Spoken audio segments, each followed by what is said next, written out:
Oh, who just? Yep,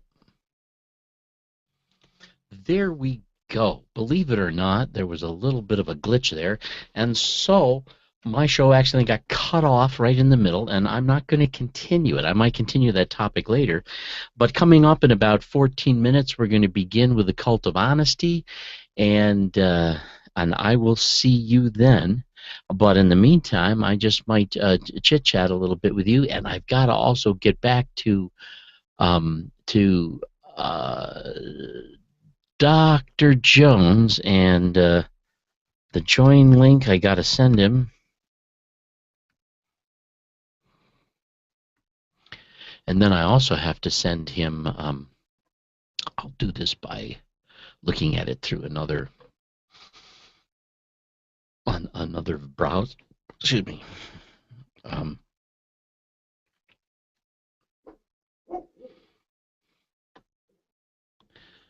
okay, let's see. Bum-ba-da-ba-da. The New Covenant group has a show coming up, and the Cult of Honesty is supposedly live right now. And then I also have to send him. Get rid of that though. I'll do this by looking at it. Yeah. Okay. Um.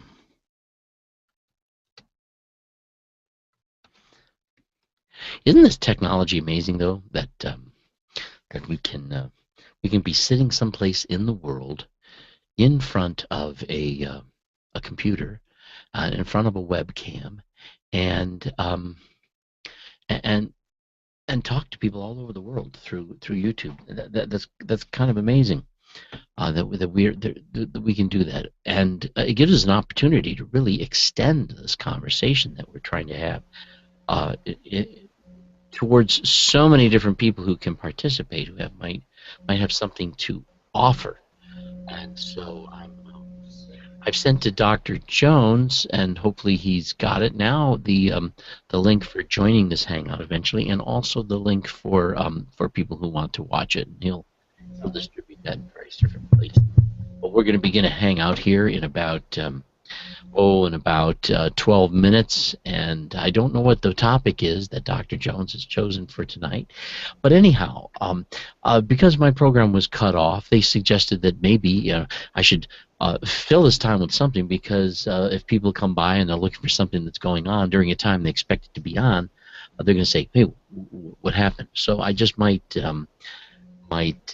continue on. I was talking in my show about some of the observations I've made in the way that people from the upper class of society, from the upper economic classes, the way they think and talk, that's different from the way people in lower classes think and talk, and that there's good and bad people in all of them, and but they do think very differently, and as I was saying, in a manner that actually is part of the reason why they end up settling in the particular class where they are at, or at least one of the things I've noticed about it in the mentality that is often present in people who are upper class. Very often there's far more of a deliberateness and an understanding of how things work and how they function, so that they end up more likely to end up deliberately where they intended to. And so there's a sense in which those principles would apply, even if one's goal is not necessarily to be wealthy. And I don't think that's a worthy goal, to be honest with you.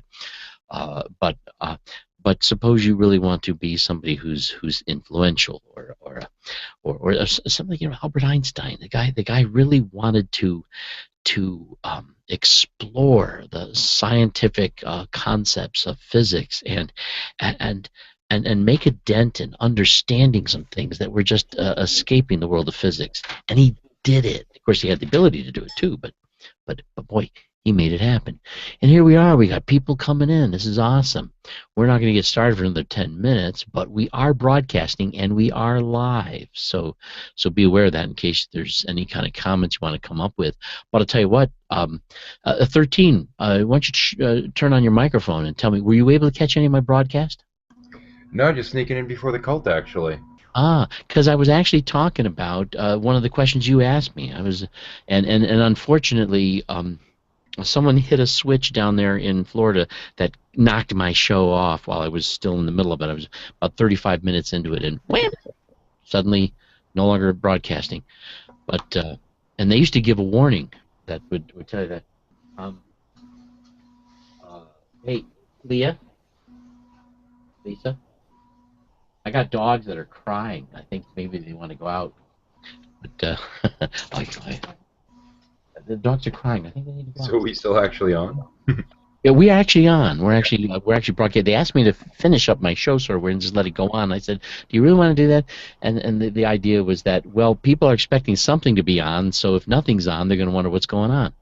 Well, But I anyway, don't know. In theory, though, you have 10 minutes left till the hour, so you don't technically have to be on right now. But no, but I actually came on almost 8 minutes ago.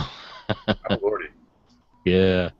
Yeah, but anyway, so I was curious because you were one of the people who asked me whether or not I would talk about that. So maybe I'm gonna, refine those comments and do it again in another show. Well, which question was it? I was talking about the differences in the thinking that I have noticed happens in people from upper economic classes, from people from lower economic classes, and how, although not all of the attitudes in any of those classes are virtuous. There's some virtuous ideas and some non-virtuous ideas, and I don't think there's anything right or wrong about existing in any one of those classes. But the way that these different classes tend to think it has a lot to do with how they end up where they do end up economically. And I've been even talking about such things as their attitude about debt, the fact that wealthier people have a very detailed understanding of what every dollar is, and they don't treat every dollar the same. A dollar that's borrowed is not the same thing as a dollar that's earned, and a dollar that's returned on an investment is different from a dollar that is invested, is different from a dollar that's used as an expense, and stuff like that. They really think about these things differently and make their decisions accordingly. Based on those dollars, and divvy their dollars up in a manner where they just abide by certain rules that are different for each category of money. Whereas poor people just tend to think, well, there's a dollar. It's a dollar. I can use it to buy something. I can use it to kind of blow on a beer, But anyhow, so we are actually live ahead of time, and I'm waiting for Dr. Jones to join us, and in about 7 minutes we're going to begin the discussion because a lot of people won't expect us to be talking before we get there. But hey, it looks like we've got not just 13 Heathens with us, but Chris Maute, and we've got Owen with us, and of course Levi's back, so that'll be good. And maybe we'll have a few more people coming on in. Good. It is actually a very interesting question being posed tonight, too. What is it? I haven't heard yet. I've been so busy with other things. Well, actually, I should probably read it off the actual page to make sure that I get it correct, I suppose. Give me a second here. I hate to misquote. But it was pertaining to, and I think it was inspired in part by the recent discussion with somebody that was going through the process of essentially deconverting. But as it's stated here, it may be true that our shows are more entertaining when we host extreme fundamentalists on them, but is this the best use of our time, effort, and money? If moving forwards is dependent on the substance of our conversations.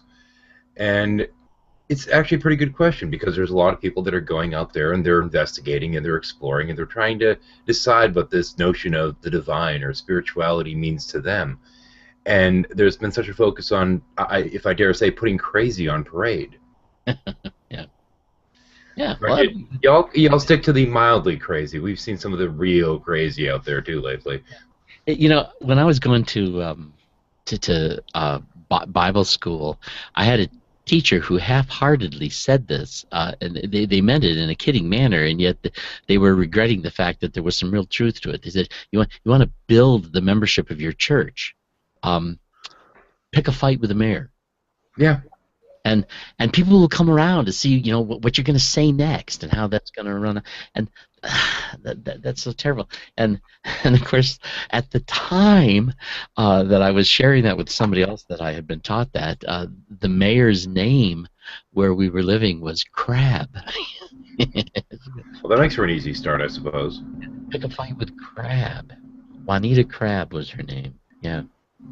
Well, think about the slogans you have. Nobody wants crabs, you know. Yeah. Never mind. Her name was Juanita Crab, and I think her slogan when she ran for office was "We need a Juanita." Yeah. Oh no, really? Yeah. Yeah, apparently. Oh, that's tough. Well, you got to take advantage of anything you can find, I guess. But We actually have been seeing a lot of that kind of stuff in the community lately, though. A lot of people that are sitting there and just going out of their way trying to pick fights with everyone just for the sake of trying to, I don't know whether it's prestige or attention or what have you, but some of these people don't even really have arguments. They just want to fight with anyone. yeah. You know, we should save some of that steam for when we finally get in. Yeah. But yeah, I agree with you. There's some people where the posture they take is more their identity than the position. Yeah. Yeah. Yeah. In fact, my show ended just as Joey was actually making fun of the fact that I've collected a few guitars. Just a couple. Yeah. Hey, wait a minute. There's one missing. Oh, well, I actually have 3 here on stands on the floor here, so they're not Oh, all. okay. I thought you used to have your rack full up there. Yeah, usually I do, but I.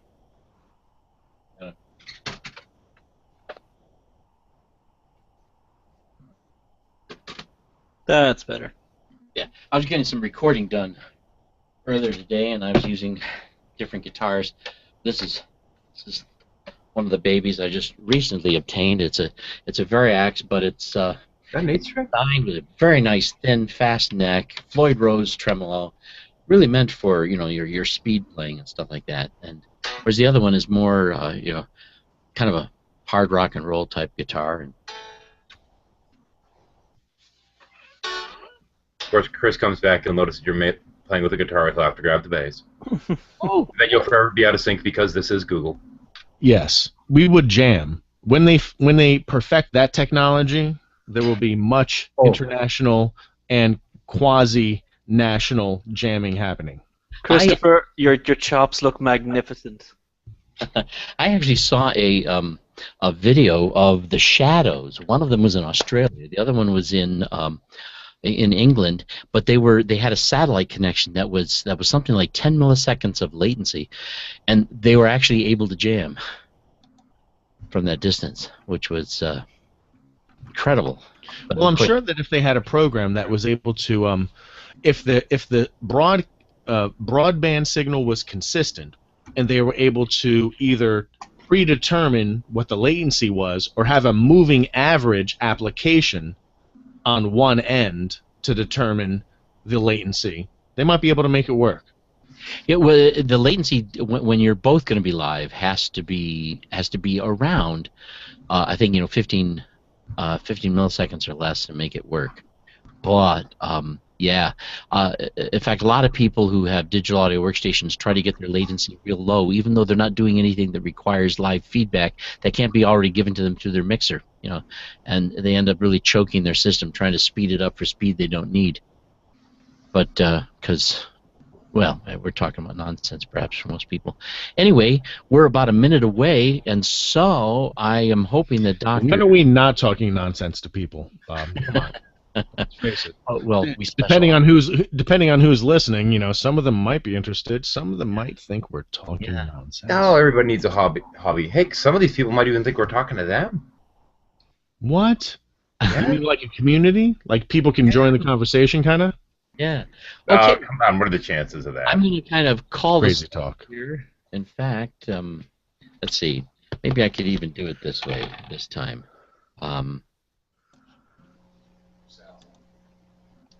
Yeah, let's see if this works. The level of party.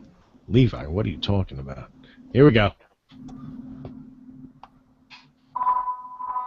Okay, show is officially There started. you go, Bob. And I want to welcome you to the Cult of Honesty, and this is Cult of Honesty sponsored by The Place, and this is the NCG Network. And one of the things that Dr. Jones really wants to try to emphasize for us is that we're striving for honesty here, and we're not claiming that we have it, but we're looking for intellectual honesty, scriptural honesty, I should say biblical honesty, and spiritual honesty, and and we're looking for the ways that we can have these discussions. And something else I think is very important that we try to emphasize is this. We're not here necessarily trying to persuade or unpersuade or win or lose. We're really here to understand each other and to hear and to share how each of us might think somewhat differently so that we can have a discussion. There's a lot of value in understanding each other, even if we don't agree. And there's a great number of things that we can learn that can either cause us to change our minds or to actually cause us to come up with a better position from the one that we have had that actually works better because we've seen some of the flaws in the way we're thinking, having been pointed out by someone else so gracious as to share what they're thinking in a non-hostile arrangement. So anyway, Dr. Jones, let me turn it over to you as you can introduce to us tonight's topic. Well, I do thank you for introducing the show. We've had some technical difficulties since the storm, and so we're simply doing it, in a sense, in a very clumsy way. That is our feed. But the good news is we have ordered some equipment, and we are waiting for it to come in. Some of it will come in Friday, and so it will continue to get better and better and better. So thank you for being patient with us. The show's topic tonight, I think, is quite interesting, and in a sense, I want to take a back seat in this conversation, do more listening than not. But it says, and I wrote this down, and I'm simply going to read it. It may be true that our shows are more entertaining when we host extreme fundamentalists. However, excuse me, let me read this properly. But is this the best use of our time, effort, and money? That is, if moving forward is dependent on the substance of our conversations. We've been talking around here about the kind of conversations that actually move people forward. Sometimes we love the entertainment value of the clash that comes with the fundies and those who are not. But the question is, do most conversations need to be in that category? And so I'd like to throw the ball to you guys and let you guys go with it, because I'm going to sit back and listen. Well, who'd like to begin? I think I might have to deal with my dog before we begin. Will you stop that? Well, we got her 13 Heathens. We got Christopher Maute. We have Owen here with us tonight. We have Fabio from Italy, and Gary is here. I would very much love to, after we talk about the introductions, and Owen doesn't need to be introduced. Because we have a little bit of hate going on. I hate so I have what's that? Nothing, sir. Oh, yeah. Yeah. Looking good with that bald head and goatee. Just want to say. Pulling it off beautifully. If I don't mind saying myself. Anyway, not about us. Not about us. Go on. And you can tell from his accent that Owen is actually from Florida. That's right. I'm a genuine Floridian. So I have a very specific opinion about this, and it has to do with the idea that there is no general rule, other than the general rule being we should be flexible. In the circumstance where there is an ebb and flow, and we might have more fundies on in some circumstances than we do in other circumstances, that has everything to do with availability. And I'm talking about NCG as a network, if you will, a broadcasting network, considering all the shows that are encompassed in it, right? There's my show, which really isn't about anything other than moving the conversation forward by recognizing that we can have differences and be civil without being disrespectful. So, and then there are other shows that, we used to have, like Clash Course, where we tried to kind of mix it up. And then there are shows like The Place, where people mix it up sometimes just based on what's going on. Fabio. And then there are shows like, Inspiring Doubt, which is going to be more of a skeptical thing. Like, we're kind of playing a bunch of different areas, and it's tough to have a laser-sharp focus when you don't have, like, the reach to be able to hire people, because NCG is a volunteer community, and I think that's a point that's missed out on a lot of people. They're just like, well, why don't you have this person? Well, why don't you have this person? Well, guess what? Some of us have dropped notes to this person and that person, and they just haven't responded yet. But this other person has. And I know that you think that, they are subpar, but they're interesting. They are human beings worthy of having a platform to explain what they think is going on. And in that part kind of bothers me. And then there's another part that's like, yeah, we pride ourselves on taking the conversation to the next level. And how are we going to do that if we only focus on people we disagree with? We were so lucky when Christopher Maute agreed to forego his $10,000 honorarium. Yeah. It's got to be like That's that. good. That's really good, Bob. Well, if he'd actually heard about it, he might. Yeah, never mind. So, wait, what money? What? yeah. But I am about 47.5 degrees of Maudi of hate right now. Yeah. Oh, Yeah. I'm kind of in love. See, I love Stevie. All right, it went down to 12. Yeah. attaboy. But it is true though that sometimes the circus just does attract a ton of people. But sometimes it makes me wonder: do we really want that many people? Or if we do want that many people, do we want those particular people that come out for the circus, or are we hoping to build up a following and a population of people who understand what we're doing, who really appreciate the fact that we're doing it this way and not as a circus? I think there's a lot of people. I mean, look at it. We can broadcast to the world. We've had Australia in here. We've had Japan in here. We've had Italy in here. So we can. There's plenty of people in this world. If they only knew that we were doing this, would find that they would appreciate it and participate. Hey, if I can just say one more thing, and I'm so sorry because I know you got done talking, but here's my real dilemma. I want to be an elitist in this very sense, and I've said it before. I want to be an elitist in the sense that the conversations that we have here are not like the ones that occur everywhere else.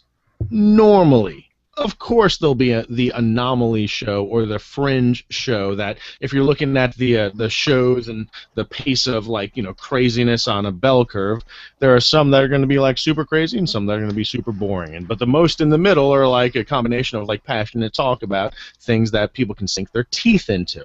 Now, that being said, let's face the facts that I want a majority. I want that bell curve to be skewed in such a way that most of the conversations are better. They're better than the ones that exist on non-NCG shows. And here's my bias.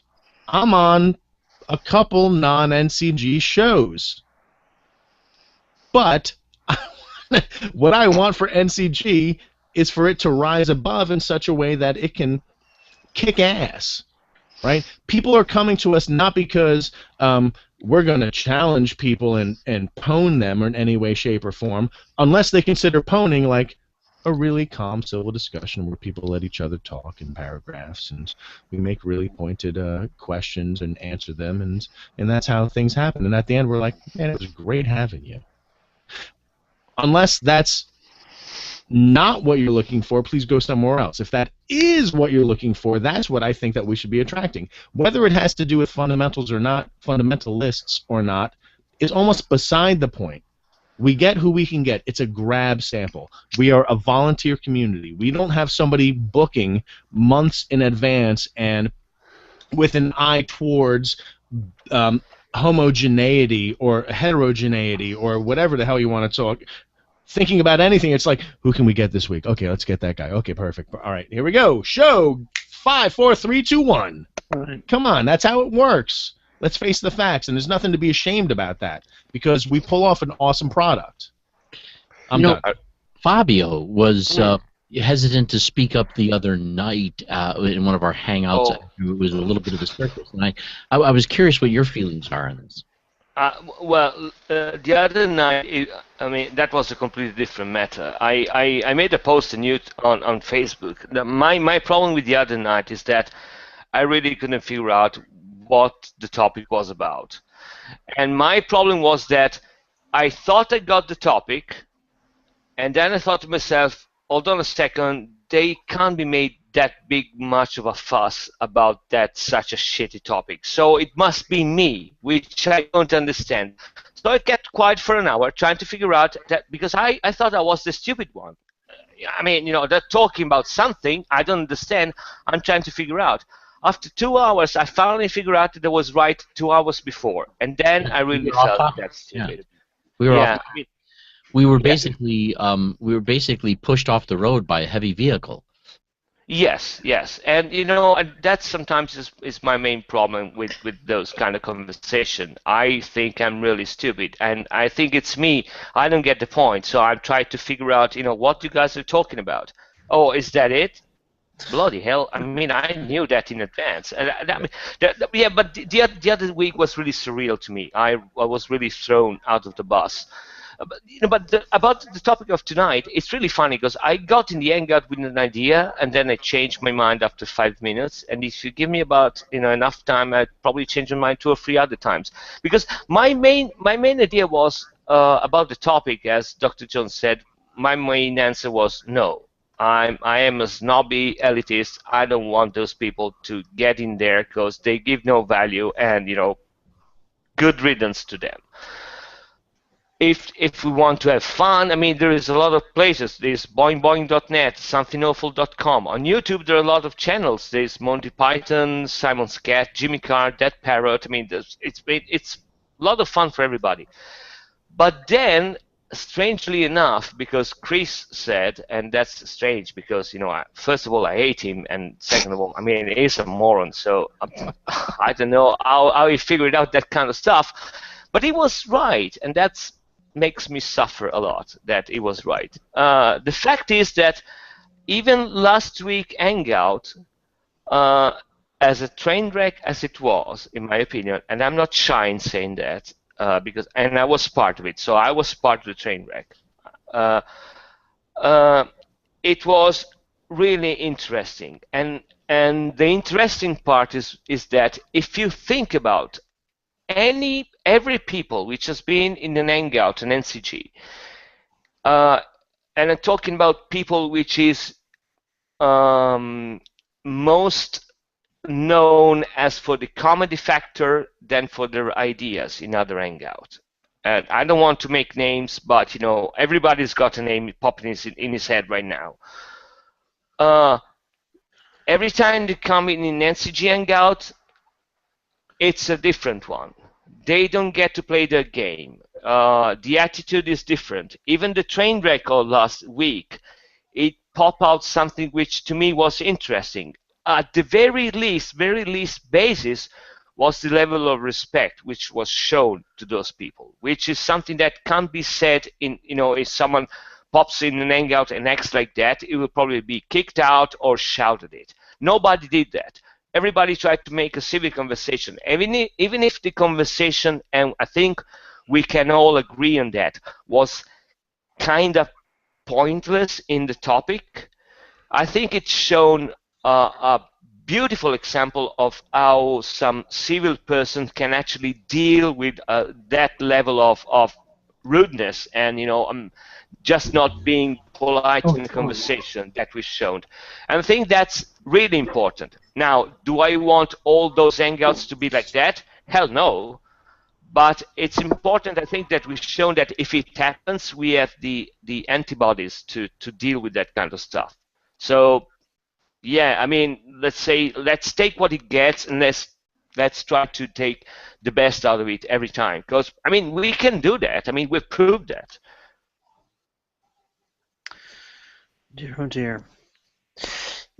From my perspective, when I think about stuff like this, it's so easy to let a civil conversation turn into a cheap episode of the Jerry Springer Show. And I'm not suggesting that that's what happened necessarily last week. I think the young person who was speaking, a lot of passion there, a lot of passion behind what she was saying. And the interesting thing about passion is that it's emotion, and passion is the fuel that drives you to do anything. Like, you know what I mean?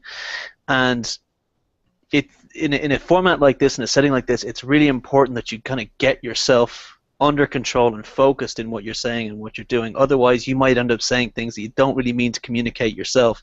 Now, it's entertaining for people to watch, sure, but I kind of dare say I was looking at most of your faces throughout that hangout. Those of you who had your cameras on, you guys were looking tortured. I'm telling you what, excruciating.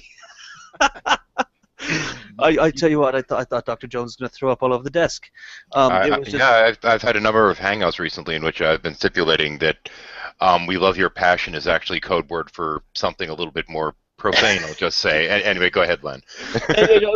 What I'm saying is, though, like, as I said, passion and emotion is the driving force behind anything that you do in your life, right? So, if you imagine it like a fire, like, you know what I mean? The fire inside you, the emotion inside you can drive you forward. If you put it behind you, it drives you forward towards achieving great and fantastic things. But if you let it build up around you and get in front of you and get ahead of you, you're going to come off looking like a bit of a moron on the internet, which is very easy to do. When someone says something to you that you disagree with down to your core, focus, get a grip, put your big girl pants on, and just try and remember why you're here and why you're talking to us in the first place. If you want a shouting match, I'll open Hangout for you. We'll have a shouting match. It'll be great. Get lots of views. But if you're going to come here and talk to reasonable people, get yourself tempered and under control and focused, and you'll be able to communicate so much better. Which raises the question for me: why are you here, Owen? Because are you talking specifically about? Stop talking. Just stop talking until you listen to reason. Because I'd agree with you, but then we both be wrong. So I'm not debating you, in as much as I'm educating you. So just shut up. I hate you so bad. Good. I'm glad. That's my fault. I told him he was right once. Right. Now see. Cool. I wasn't talking to you, you filthy monkey. Anybody? I was talking to Owen. Owen, I think that you're full of shit to a certain extent because are you talking specifically, unless I would like for you, unless you can articulate this, are you talking specifically about the New Covenant group or what your goals are in general? Because you are a part of Hangouts where positions are taken such that the very criteria that you outlined in the past couple minutes is not met. That's true. That's true.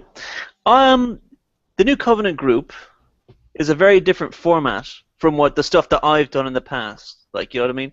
There are a lot of people I respect on here, and I really, really hope these people don't look at my YouTube channel. Because I do a different kind of format. I mean, what myself and my good friend, Captain Osmo, that's embarrassing that he calls himself that, does. What he and I does is kind of like, kind of grown-up shenanigans, guys together having fun, talking about these topics in a much more kind of light and fun format. Contentious people come on, we make a few jokes, we have a few laughs, and Chris is right. I've been involved in hangouts that have fallen into the Springer style of nonsense, like, you know what I mean. But that's my niche, that's my area. You know what I mean? That's what I find fun to do in an afternoon. Like, you know what I'm saying? Kick him out. No, sometimes you want to snuggle, other times you want to pillow fight. That's right. He knows. Bob knows. I honestly. But I honestly sometimes think that, you want to smack him with a clue by 4 too, and that needs to be pointed out as well. Go ahead. NCG is not the Awesome Crew show. That's Wednesdays at 2 p.m. Eastern. There he goes. There it is. Yeah. You can't equate the two. This is much more high-level intellectual conversation than you'd ever expect in a show called The Awesome Crew Show. So, I mean, I do my bit, and you guys do your bit, and you guys are better doing your bit than I am. So, please try and maintain that. Can we just point out the miracle of NCG? I just wrote in a comment. We had a conversation between Chris and Lenny was the sensible one. I mean, that's the miracle of NCG. It can't happen anywhere in any hangout. Only here. I mean, Only here. You take those two morons. I mean, we have Wolverine and the Beast, and actually Lenny is the sensible one. It's unbelievable. And the Doctor. We can close NCG right now, start another network, because you can't get higher than that. That's it. That's the moment. Yeah. I mean, there are many people on the panel that haven't been able to talk yet, Fabio. Yeah, just Like- keep interjecting when I can. Do it, 13. Go. Get him, take it. 13. Get And him. as you know, I do tend to talk too much, so me just interjecting is almost And you're physically done. painful. Now to That's- Phony Beetlemania. Okay, great. Okay. I'm looking for Gary. Okay, I was going to say, I think what NCG does with extremists is something that I see not being done, even including myself here, which is treat them with a modicum of seriousness. And I don't mean respect, I mean a modicum of, okay, that's interesting, let's look at your perspective. Like, for example, I would refer to, I'm not going to mention any individuals, but there was a episode of The Place where it was Dr. Jones, Christopher Malty, and it was a fundamentalist gentleman. Everyone will know who I'm talking about from that. And they were talking about a certain Bible passage. And this person usually is, not very open to that sort of dialogue. But in the sort of atmosphere that you create here, he was eloquent, he was rational, he was intelligent, and he's much more loquacious than he is, in his normal hangouts or when he's doing what as Bob said, the circus things. He was actually getting her to hear points, and I think that's the point with most fundamentalists or extremists is that if you give them a modicum of seriousness, you'll get a better reaction out of them if you're just going out there just to provoke a drama or provoke a circus-like atmosphere. You'll usually get the more intelligent side of them. It seems that the word fundamentalist we don't use it this way, but it seems to me that the word fundamentalist can also be used to refer to a style, not just a position, but a style of feeling that I'm right, everyone else is wrong. The things that I champion are essentially and foundationally true, and to disagree with these things is simply to be walking off the ledge of a cliff and ruining your whole life. And there's people who can take that kind of an attitude no matter what the topic is or what their position is on it, and so you can have a fundamentalist anything almost. Well, yeah, that has nothing to do with religion. That has nothing to do with the great debate that we kind of started on, and it almost seems like we're asking the question: should we move on from the great debate, or is there value in continuing the great debate? That's how I'm interpreting it. But I know that 13 has been waiting to say something noteworthy, and I did interrupt him earlier, and I'm sorry about that. Go ahead, 13. I would like to hear what you had to say. And then we'll go to Levi. Oh, darn, I was still actually doing my little script here. Earlier you mentioned the notion of laser focus, taking that laser focus to try and get in on the topic. And it got me thinking a little bit about video games and some other things, strangely enough, because in video games we all know that you can sit there and you can have that laser that focuses in on one target, and you deliver that message, we'll just say in this case, loud and strong to that specific target. Then there's kind of the shotgun approach, which you just sit there and blast it out from the rooftops and see who gets hit with that message. It's really a matter of how you want that delivery, whether you want, a little bit everywhere or just this one little focus. And I think that you've been doing a good job trying to maintain a balance of that, a little bit of a show for everyone. But either approach, I think, is better than just, going around posting street signs saying, beware of falling atheist rocks. Levi, we haven't heard from you yet tonight. Well, I have to say that what makes NCG different is that y'all actually have discussions, and I don't think we really live in a culture where discussions are really valued. I think people have a hard time relating to discussions, to actually hearing people talk out ideas. I mean, we're so used to having a side in everything we watch and everything we do. It's about having a side. And when you go and you watch a show and you don't know whose side to pick, it can be very confusing. And so the NCG kind of reminds me of the grown-up table at like Thanksgiving. When you're a kid, you're sitting there and you're wondering, how is it that all these people are sitting at this table for 2 hours talking? It just seems so boring, you know, and the kids, they want to go off and do other things. And so I think that to really appreciate what's going on here, you have to be at kind of a place in your life where you value discussion and where you value open views, and you're more interested in the discussion than really a point being proved or a point being won. And so I think it comes with assumptions. And I've looked at the kind of the view list and the hits of a lot of the videos, and NCG has had more views on certain videos that didn't have a fundamentalist, that was talking about some really great things, like the talks on the LBGT community had like 600 hits, and it had some pretty good hits, where some of the talks with some fundamentalists on the show only has like 300.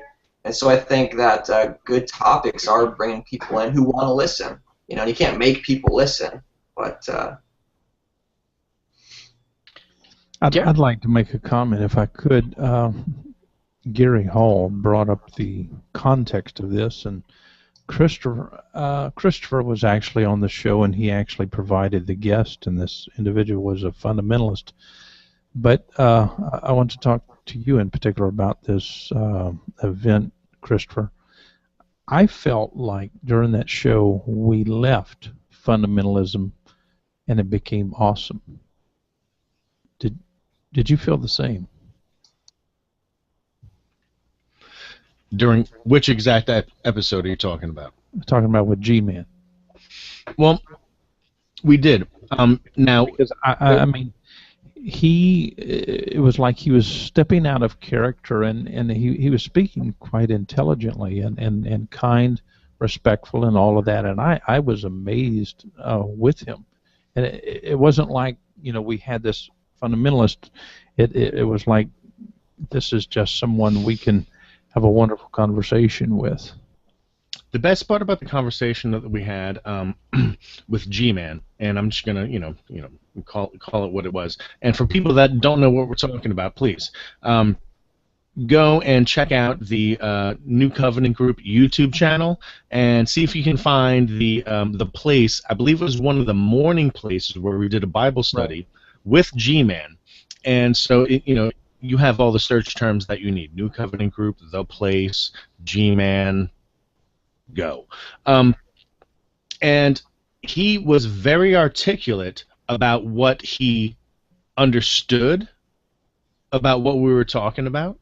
And by the way, Dr. Jones, I have to hand it to you. You did an awesome job putting on taking off the Dr. Jones linguist glasses and putting on okay, this is how Protestants see things.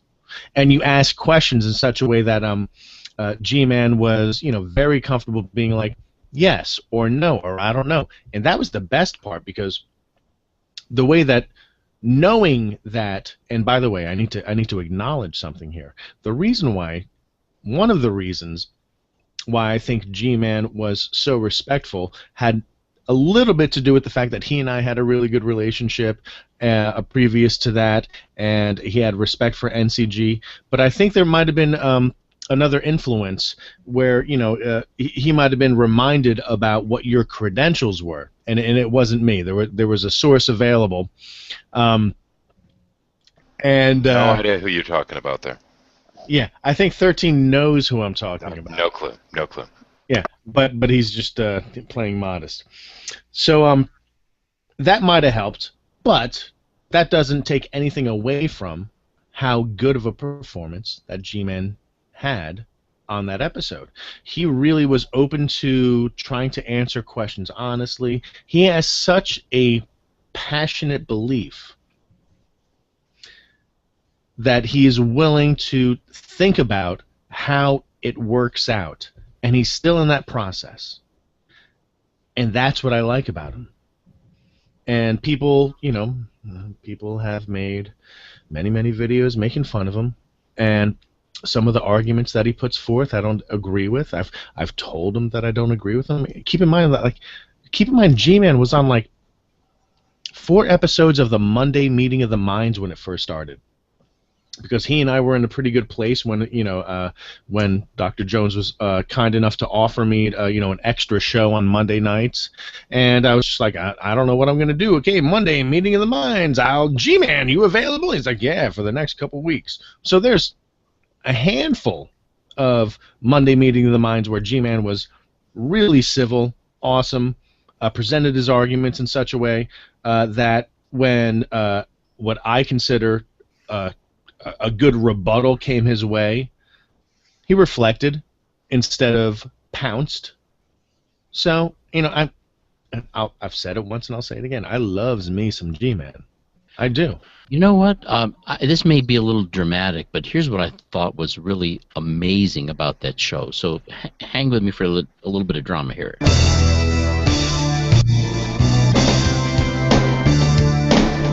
In a world where atheist and theist collide, before compationists change the world, one man rises to embark on a journey where things are about to get awesome. Coming soon, a new hero rises. Christopher Maute is Maute Man. I tell you, Bob, it's nothing sacred, so you decided to redo Thriller that way? That's actually my own synth playing. It really is. And that's why we love each other. Oh, stop. Dear For me. moments like that. I feel the need to add commentary. This is actually a little bit uncharacteristic. Hey, I'm getting echo on myself here. I wonder what's going on here. Did it come through on the stream? No, Yes. we're hearing it fine. I'm hearing it just fine, and I'm getting just a little bit of echo there. Yeah. Okay. Well, let me try this anyway. I don't know why it's broadcasting back in my own ears. But there's always paradigm shifts, and we run into them quite often. And it can be on a personal level, or it can be in a community, or what have you. And I see these all the time, and so much with the discussion on the internet is about winning, whatever that really means. And in some kind of debate, there really is no winner. There is no loser. There's a bunch of people holding steadfast to a position, trying to be as unwavering as possible, and blocking out all external information. And we saw this last week. I've seen this recently quite a bit with G-Man, quite frankly, as well. And there's a part of me that when you're talking about these great discussions, I feel a great sorrow inside of myself, because there was a time period that I really felt he was moving forward and learning, and lately I don't see that as the case because of a shift in the paradigm. And these kind of things always have and always will disappoint me, because you'll have people that'll get into the conversation, that'll be there, that'll get engaged, that'll get interested, and then due to one dogma, whether it be atheistic or theistic or what have you, they'll start retreating into that dogma and withdrawing from the conversation. And I've always found that to be just kind of sad. I call bullshit. Yeah, part of what causes a lot of our circus, though, is the fact that we often are involved in when we're involved in shouting matches or circuses or train wrecks, we don't realize that we're sometimes having a conversation where we haven't even established the page, let alone the ink. I mean, if I was, from another planet and you see me and it looks like there's going to be a hostile situation and you see me doing something like this, you're not going to be too afraid of that, but you might not know that I actually have this weapon that the fourth time I click that, it's going to put you into a different dimension and you're gone, So it's a very formidable weapon. You just don't know it, But I was listening lately to somebody who was complaining about how the power of superstition, and that they talked to an African tribe about AIDS and this and that, and no matter what they said to these people that was scientifically demonstrable, they continued to believe in their superstitions, and they were trying to use this as an example of the power of superstition. And I said, I don't think so at all. I don't think it has anything to do with the power of superstition. Do you realize that it took mankind a while to actually work out the scientific method? and to perfect it to the point where it's at today. And even today, people who are good scientists have to be taught what the scientific method is. And when they've learned what it is, they respect it and they appreciate the power that really lies behind it. But when you talk to people who know nothing about the scientific method and tell them things that are scientifically accurate and demonstrable, they don't know what to do with that, and so the reason why you haven't overcome their superstition is not because they just don't care about science. They don't know what science is. You know, they don't know what you're talking about, and you're not really communicating. And I think that when we come from different standpoints, we may not realize the degree to which our standpoint is based upon things that are indexed by our own experience that other people don't have, and as a result, we're saying things we think have so much power in them, and people are listening to us like, "Are you really that stupid?" You know, and because we're not on the same page, we have not established the same sort of credibility and background when talking with each other, and that's part of what leads to the train wreck. Because without having really established a workable methodology in our discussion, we're not getting anywhere. I get. Oh, sorry. wait. Go ahead, Levi. Levi, before you I'll throw it to you right after this. 13. Here's where I want to disagree with you. What's crazier? Reacting in such a way that you feel ganged up on, or expecting to gang up on somebody consistently and then expect a different result somehow? Well, I'll tell. Like, isn't there a weird definition of craziness that is like insanity is doing the same thing over and over and over again and expecting a different result? When people gang up on G-Man, and I will admit that he goes into hangouts that set him up for this dynamic. That being said, what do you expect? What do you expect? It sounded like you were going for something where it was just like, G-Man needs to recognize this, that, or the other. No, you point. What's the phrase? You stick the beast with the pointy stick, and you know he's going to lash out. In a different environment, and we've proven that to be true. Episodes of Meeting of the Minds, episodes of Monday Meeting of the Minds, episodes of The Place.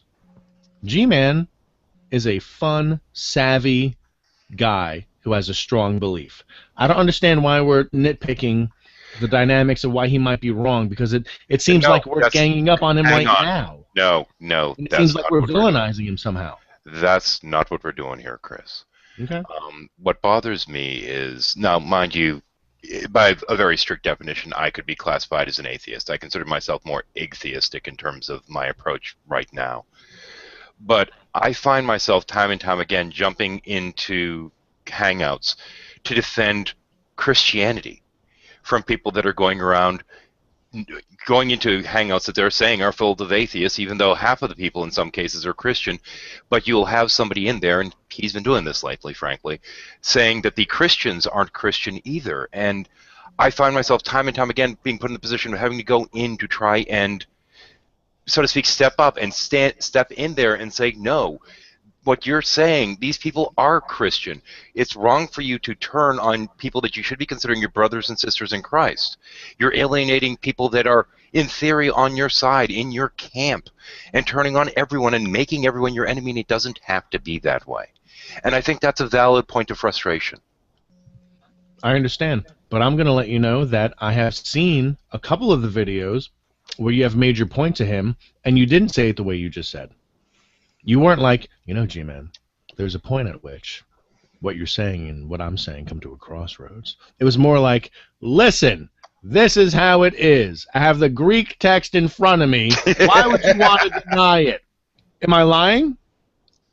Well, you know, when you're sitting there and reading 1 John 4:1, and it actually says this is how you'll recognize those that are up with God and those that are against, and you read then 2 and 3 That's to exactly say this what means I'm talking with, about. and this one's against, and he then ignores completely and says, you're not reading one. I'm like, no, I'm trying to give you the context, man, and he doesn't want to listen. It gets frustrating, man. I know, but I have so much to say about that. I'm not going to get into it. We'll get into it later, man. Yeah, private. Levi, you were about ready to say something. Sorry, Levi. It's all right. It's all good. One of my favorite shows that got canceled was Tough Crowd with Colin Quinn. I don't know if anyone used to watch that show on Comedy Central, but if you haven't, YouTube it. The show was hilarious. The show was great. And what they do is they'd have this topic, and you have these 4 comedians sitting around, and they would talk about this topic, and it would get so heated. It would get so just the way they would talk to each other. But no matter how heated it got, and no matter how much it seemed like a train wreck, bottom line, you kind of knew that all these dudes loved and respected each other. And so that made even the tension enjoyable. And I think that's what I don't like about a lot of the debates I see on YouTube and stuff. It's people are disagreeing with each other, but they don't have any respect or love for each other, and it makes it uncomfortable, unbearable for me, which is why I really liked what happened with that last episode. Is even though there was a lot of uncomfortableness, there was a lot of respect being offered out. And so I don't really think it's so much the tone of the show, because sometimes shows are going to get loud and things are getting uncomfortable, especially if people are passionate and have different views. But it's that love and that respect and that dignity that is offered that I think really makes the difference. And I think that's what makes the New Covenant group different, is that even when fundamentalists come on, dignity and respect is offered. And so if no one's ever seen that show, Tough Crowd, look at it. It's hilarious. But you see how people, different views, and they debate hard, but it can still be enjoyable in the right spirit. Yeah, that was actually what I mean. That was I said before. Sometimes it doesn't really matter if the most blatant rude nutcracker comes into the hangout. It's the level of respect that is shown, which is different in the other hangouts, which really makes the difference in this kind of gatherings. Someone before said about the Great Debate. Now, Great Debate is one of the things which gives me the hitches, like the Community of Atheists, or what was the other one? Oh, the Worldview. It's another word which makes me want to bang my head in the wall. Now, I probably get my ass kicked, but to me, I mean, I understand that probably the main focus, I mean, the way it started in the NCG, the Great Debate is atheists and theists, and it's part of the mission. It's part of the label, if you want to say.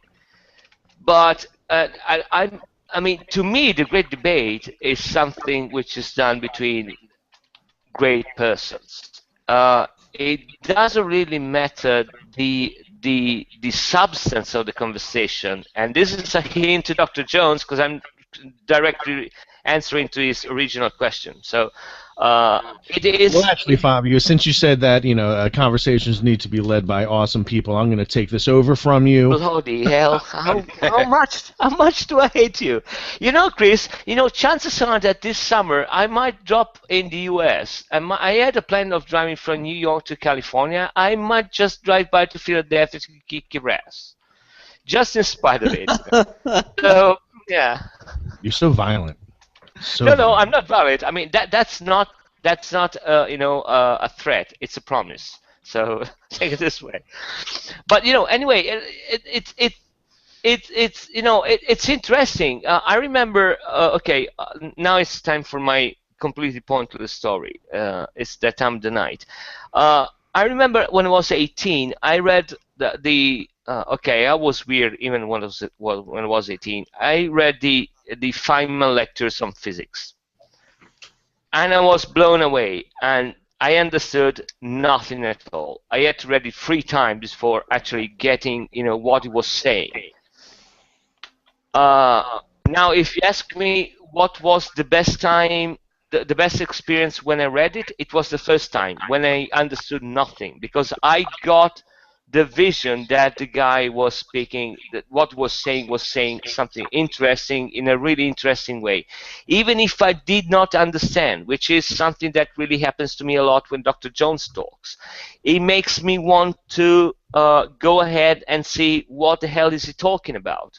So I just take notes and I go ahead, and after a week say, you know what, bloody hell, that guy was right. I mean, I didn't understand nothing, but just the fact that the people inside here, they talk in such a way that it makes the thing interesting, and to me that's the great debate. And okay, I quit.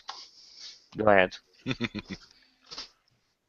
Daryl, anything you'd want to add to this?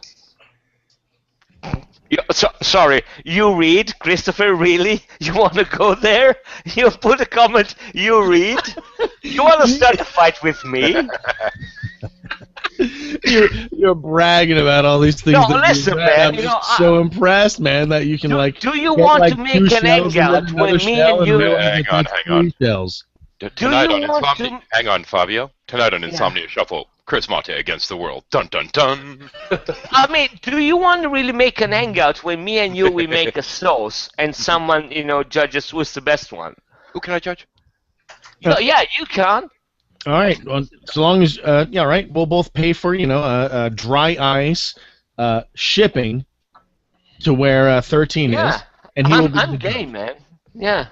But Dr. Jones already knows how good it is. Right, Dr. Jones? Come on, stick up for me right now. If actual Italian food were introduced to Texas, though, I think the state might implode, so this might be advisable.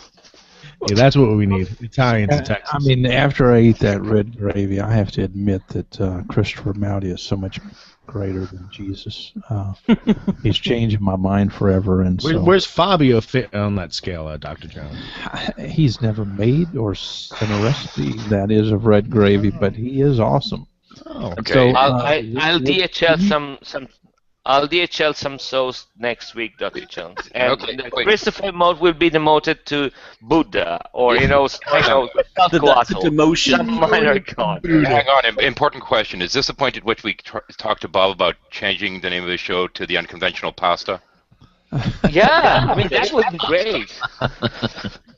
Let me tell you something. Christopher made some pasta when he was here, and it was unreal. Can you tell us how you made it? Awesomely. Mostly a couple ingredients. Fabio knows exactly how to make pasta. It's mostly flour, eggs, and a little olive oil. And I made some raviolis, and they were awesome. They were awesome in such a way that Fabio is just now barely thinking about. Like, he's upset that I'm saying how good my ravs are.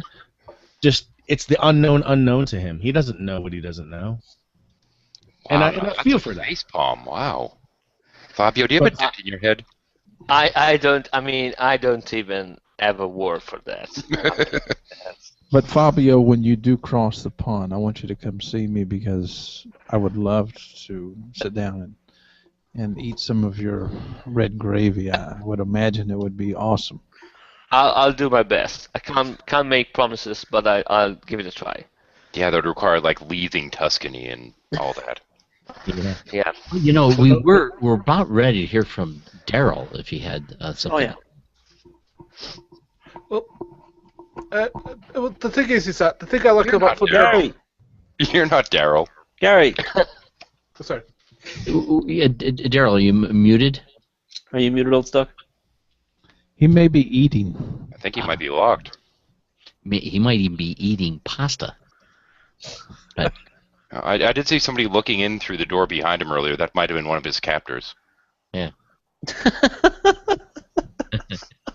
I thought exactly the same thing. Oh, dear. You with us, big man? And if for some reason, I don't see your mic is muted, but we can't hear a word coming from you. We're not copying you, man. Yeah, check to see if you're muted on your end. In the meantime, let's hear what Gary had to say. Yeah, Gary, go for it. Yeah. I was just going to say, the thing I find just about the extremists is that sometimes they can make me challenge my preconceptions about things. Like, for example, my preconceptions about scripture, because they have a unique approach to it. So it does make me question my methodology sometimes of certain ways that I look at things, like, for example, science or so I think that may point to that they may have a sense in that they could get you to reevaluate the way you look at things, in a certain sense that they're approaching it from a much more, I won't say dogmatic, but much more spiritual, maybe emotional based approach than the one you're taking, and maybe they're getting closer to the spiritual truth of it more than you are, because you're trying to approaching it from a much more intelligent or rational basis. I think that maybe that has more of a truth basis. Again, when I hear a fundamentalist use a Bible verse, I think, well, that's an interesting read, and I think about it. I won't always agree, but I will think about their particular read of a verse. So maybe they have that sense of seeing a deeper truth that maybe that we don't. Yeah, I think also in some ways there are, I would agree, a number of real problems with the biblical text that create difficulties in our accepting it on the terms that are claimed by evangelicals or fundamentalists. However, very often, many people who are not that familiar with the text will find contradictions or problems that aren't really there.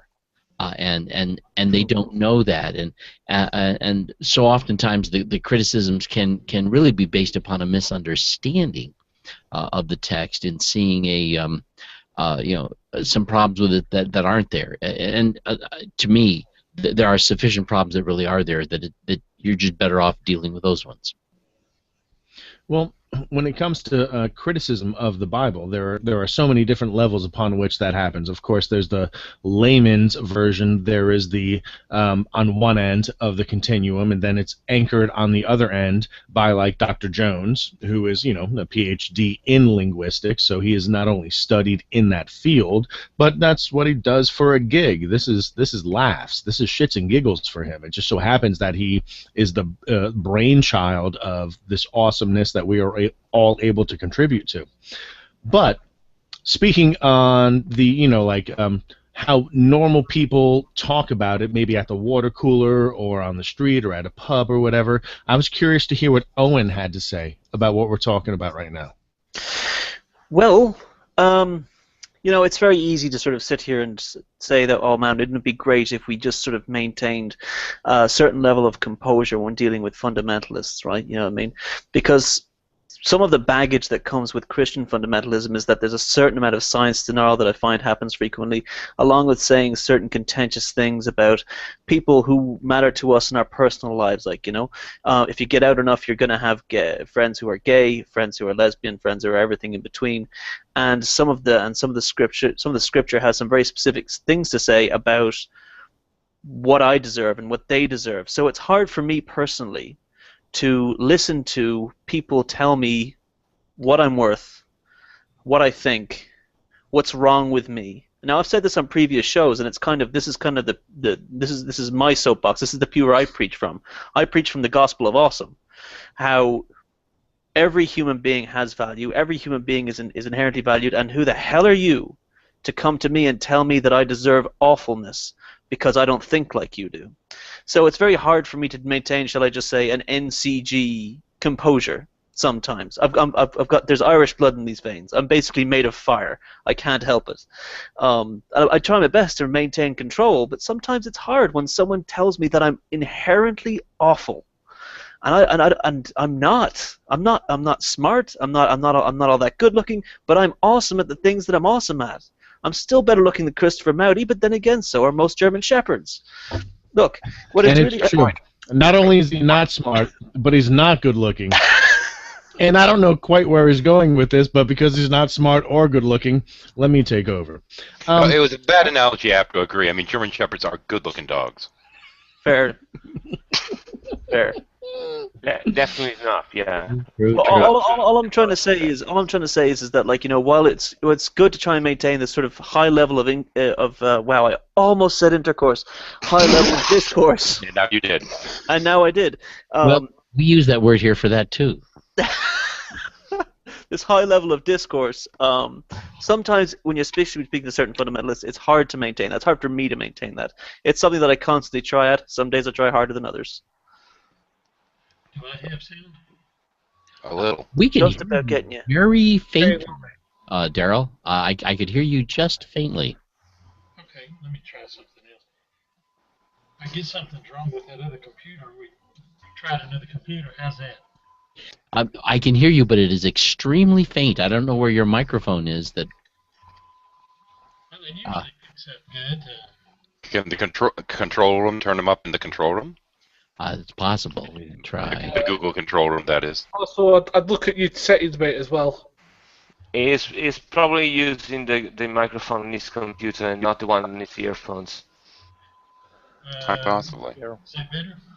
Daryl's microphone needs to be turned up if you can do that for him. I'm going to try.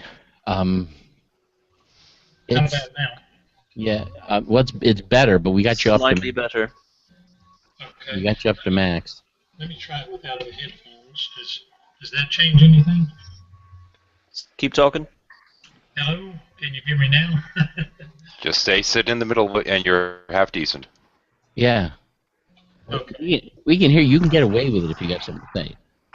Oh, okay. Well, I was a little late getting here, but I understand that it's the question of the night. What is different about the New Covenant group? Is that what? Is it worth having a train wreck and having a free for all, or are we interested in actually having a real discussion? Oh, okay. Well, yeah, I've heard some good things pertaining to that. I actually like what Levi said. I thought that was a pretty good analogy. Sitting at the grown-up table at the Thanksgiving dinner. I mean, that just kind of brings back memories of being a kid and not being interested in what was going on. But, you know, I think that the New Covenant group attracts people that care what's going on, and I like that. As a matter of fact, something I did want to mention, I made the statement, what was it, Sunday night? Yeah. We had, 4 theists on there Sunday night?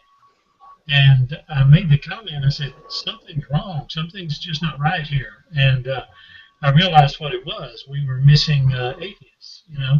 And I've kind of gotten accustomed to that. And after listening a little bit tonight, I understand why. It's the conversation. Yeah. It's much more involved, you know. And I'm just enjoying the conversation tonight. Like what everybody has to say. Glad I would finally get to say something myself. You've all noticed, no doubt, that the Cult of Honesty Facebook page tends to be we don't allow it to. We try to keep it from falling apart completely, but you've noticed that it isn't quite as disciplined as we might be here. That it does tend to get a little bit off the edge of too passionate from time to time. But there's a sense in which that's also kind of like our farm team, you know. The people who get engaged in conversations there are often people that we then say, you know, we'd like to really kind of invite them into Hangouts and bring them in here and hopefully that's part of how we can even spread the style we're trying to deal with, but I don't think it's possible, particularly given the fact that there's far more people involved. We're here, we limit it to 10 in the Hangout, but in the in the Facebook page, there's so many people there, and people will say everything and anything, and some of them get a little bit too strong. Sometimes train wrecks can kind of be a good thing. I remember just recently. We had kind of a train wreck with a family member. You know, we had this big argument, this big conversation. It just felt like a train wreck. It just felt like the conversation went everywhere. It felt like at the end, really nothing got accomplished, nothing got done. But after time, after processing the conversation and processing the events, you know, a lot of growth actually happened after the fact, after the train wreck. I mean, I wouldn't want this to happen every day of my life. That would suck. But sometimes it kind of brings an issue to head and kind of forces everyone to work through it. And even after reflecting on it, you kind of realize that you grew through the event. And also, I'd also like to say that the phrase red gravy is absolutely disgusting. It's red sauce. It's not red gravy. You put gravy on potatoes. You put gravy on meats. I mean, it's red sauce. It's not red gravy. I don't know where that came from, but every time I hear it's that, so cute. It's so cute. Are you Italian? Are you Italian, Levi? Everybody else is talking. You're Italian? And what part of America do you live in? Florida. Extreme but my mom came from so allow me to explain something to you. Let me explain something to you.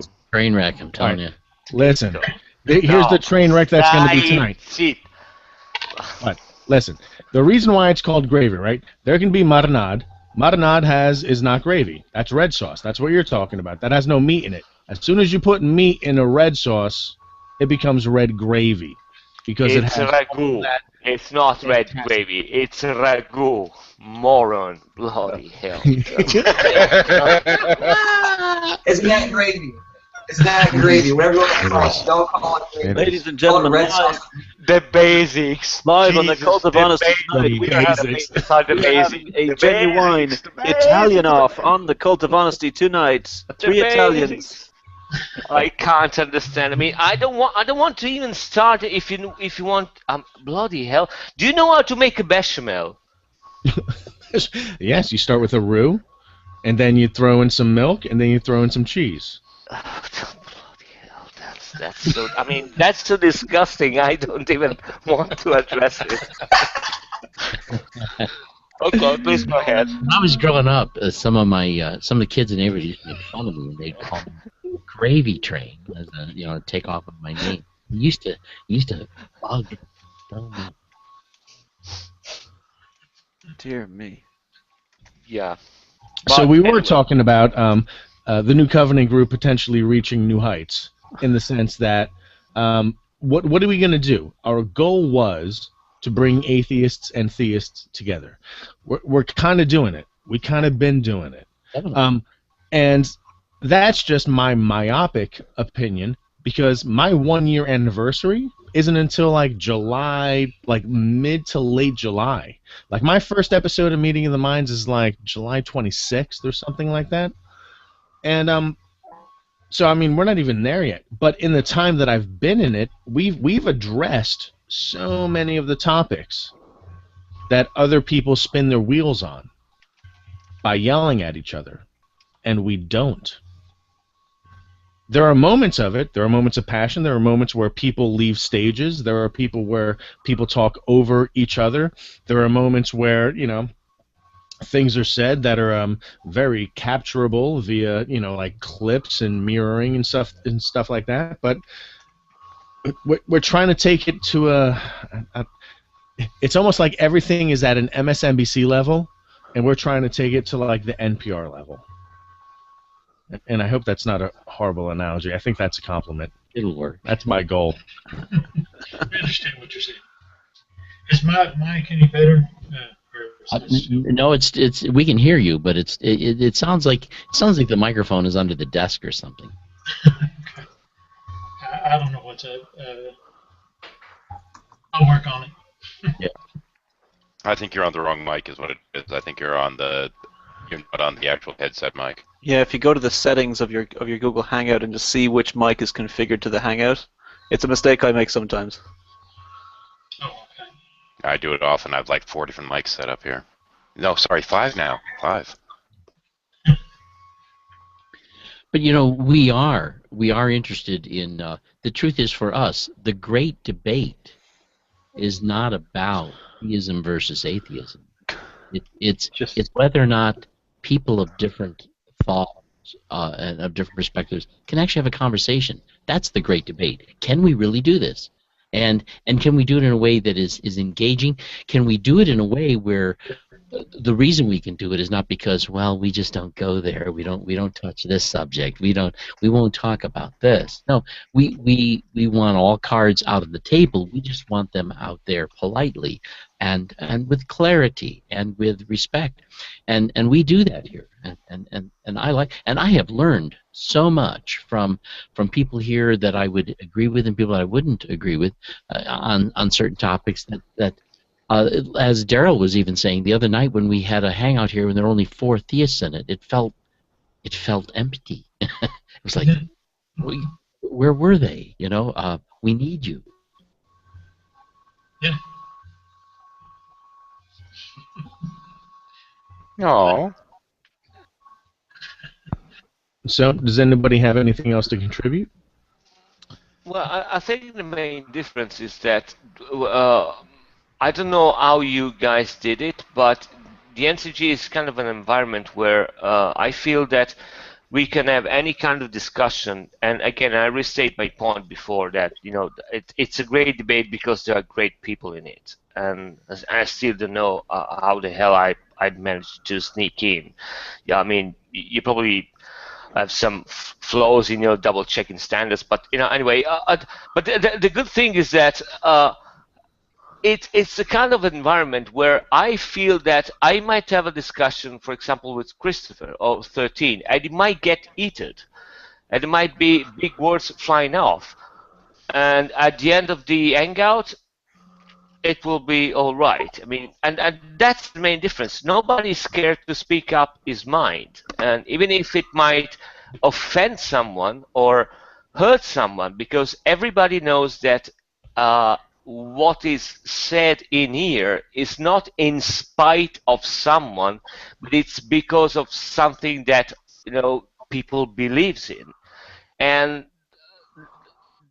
you can't be offended by what people believes. You can only be offended what people says at you. That's why I can't remember. I think it was Owen that I said before that he got pissed when people tells him that he's not worth it, and you know, and stuff like that. And I can understand that, and he's completely. I mean, he's absolutely right. That's an offense which can be had, but you know, if I vehemently say my point of view, he can't be offended, even if it's against what he thinks. And I think that that's a wonderful environment where everybody can actually say that kind of things. And I'm sorry, now Ozzy has stepped in, so I got to I'll shut up, and we can all shut up and go away because we all hate 13. 13, I know that you're chomping at the bit to talk right now, and I would appreciate if I can just have one quick second, please. There's 2 things that I want to address at least, one of which is Phony Beetle Maniac has asked me a question about the question has been on the NCG. Chris, a question has been on the NCG shifted your understandings or feelings on theism or religion? If that's a genuine question, the answer is yes. Like I came to the NCG trying to understand. The more people I meet, the more blown away I am at the amount of diversity that exists. And a part of me wants to delve into every single branch of that tree. And, you know, like, how else would I have access to any of this, right? If I just approached people like, hey, my name's Chris and I do this thing, it's called Google Hangouts. Want to hang out? You're cool. I think you're cool. Let's talk. That doesn't work as well as, hey, I'm Chris Mowdy, and I have a show on the NCG called Meeting of the Minds, and I'd be curious to invite you to, you know, be curious to know if you'd like to be a guest on my show, and here's an invitation, blah, blah, blah, blah, blah, blah. So my presence on the NCG, on top of the fact, I mean, regardless of my actual guests on my show, my hangouts with Dr. Jones, Bob, Ozzy, Greg Bray. I mean, keep in mind, Greg Bray is the reason why I even got into NCG. And so, Greg, if you're watching, you know, I just want to make sure that I recognize you each time because you're the person I reached out to initially, Greg Bray. So, like, the way that he approaches things has been a very good learning experience. Everybody that has come, and here's where I'm going to sound elitist. Everybody that has come to this level, I have learned from. And I'm looking forward to more and more people that reach this level. And I don't care if that sounds elitist, because the level that I'm talking about is one in which nobody is interrupting me right now, even though I've talked for a good 45 seconds to a minute. That is appreciated. Christopher, what have I taught you specifically? Well, what you've taught me is how to say curse words. Yes. Understand every word that is said as a double entendre innuendo. Good. Yes, very good. And what else? And I don't know. Yeah, Not where I'm filthy, speaks very how to be a filthy, rotten, potato picking drunk. No. That's racism. Oh, no, you're not a race. Irish is a race. Okay. Moving on. The question is where they're racing to, anyway. We're all the human race, except Owen. Except Owen, he's Irish. That was the attitude in this country for a while. Well, anyway. Yeah. Dear me. Hi, Ozzy. Hello, everyone. Hey, Ozzy. In all honesty, you know I do love you, Ozzy. Have you been listening to any of the conversation that we've been having? Yeah, I was listening to all of it, every minute of it. I was having supper, well, actually not making, pretending to help to make supper. My wife made supper, Right. and then Two eating, questions. and I had it running in the background. The first is, what was for supper? Second is, what do you think about what we've been talking about? It was pork tenderloin and gravy with red gravy. Rice. No, not red gravy. No such thing as red gravy. And corn on the cob. And it was delicious. Sounds fantastic. So what's your contribution? Well, I've been listening with interest to this because I get a little bit of pushback sometimes, like, what's with this NCG stuff, and it's all so lovey-dovey and all that, but it seems to me the value of NCG isn't that just that people get along. Of course, people get along. It's that it's a place where people can get along who almost anywhere else they wouldn't get along. And the reason I think that's so important is not in its own right, but there's a sort of a larger end game here, as I see it. For years, I stayed away from this discourse on YouTube. Literally for years, I avoided involving myself in it. I would not even post a comment under a YouTube video. I watched all these videos, these debates and debacles between Nephilim Free and DPR Jones and Venom Fang X and Aaron Ron, Thunderfoot and Veritas 48 and all these things. And I was interested in this subject.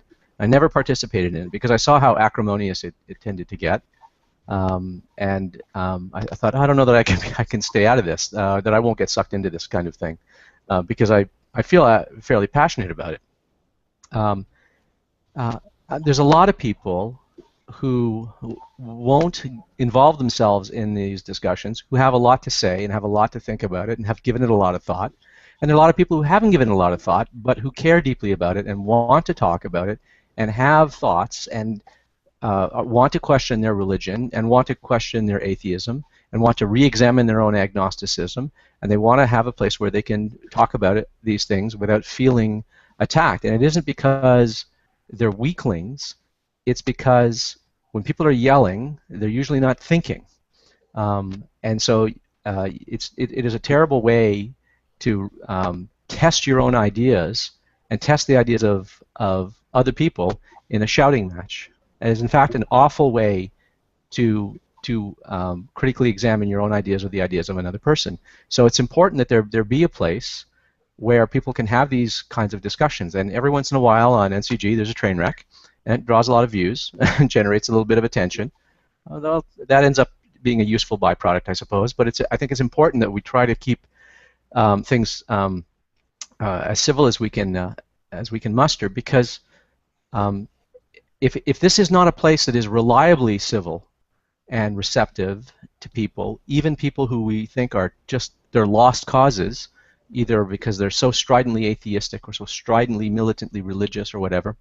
If there isn't such a place that is reliably civil like this, then there's just tons of people who are just going to sit by the sidelines and not talk. And what ends up happening is the only discussion that goes on are the most strident people on one side and the most strident people on the other. And those people that are most strident have a tendency to think that they should give no quarter, that any concession in an argument is losing ground. And, well, that's trench warfare. And the lines don't move in trench warfare. And the cultural conversation doesn't shift or change. People just get deeper and deeper entrenched. And sort of the divisions just grow deeper and deeper and deeper, and mistrust grows deeper and deeper and deeper. And if we're ever going to move to a position where both theists and atheists and agnostics are more rational in their positions, it's if there are places such as this where they can have these conversations, because those are the people that are actually going to move us in a position, in a situation, a circumstance of greater rationality and less dogmatism.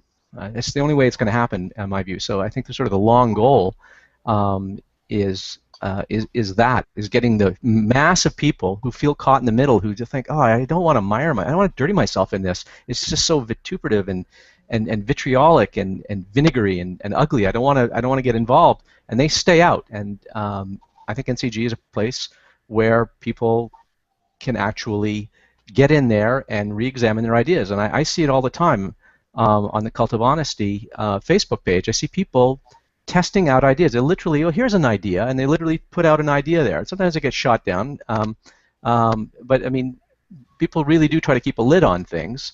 The administrators make sure that things don't sort of boil over too much.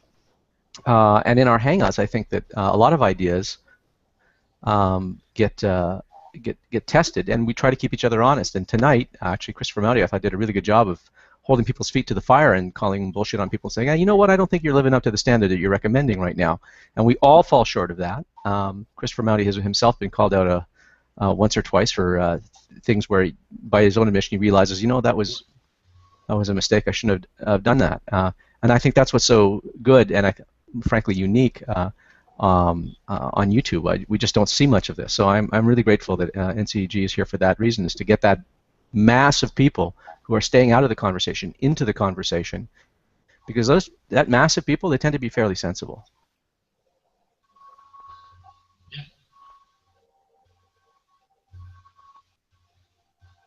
I'd like to relate an experience I had recently. Can you hear me okay? Yeah. We can hear you. It's not awesome, but we can hear you and make it out what you think.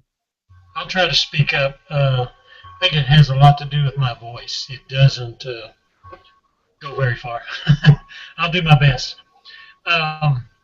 Some of you know, recently I went to Denver, Colorado, watched my son receive a Bachelor of Arts degree in Biblical Studies. And while I was there, he thought I might be interested, because we talk. He knows pretty much where I'm coming from these days. He said, there's a debate going on at a local high school that I thought you might be interested in. It was between atheists and theists. And I said, sure, let's go. And I thought it went fairly well. It wasn't anything like NCG as far as conversation.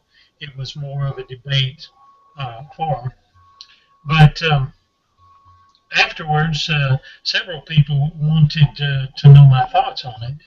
And I found myself mostly just encouraged by the fact that these people were willing to get together, and this was my input. I said, you know, this is wonderful.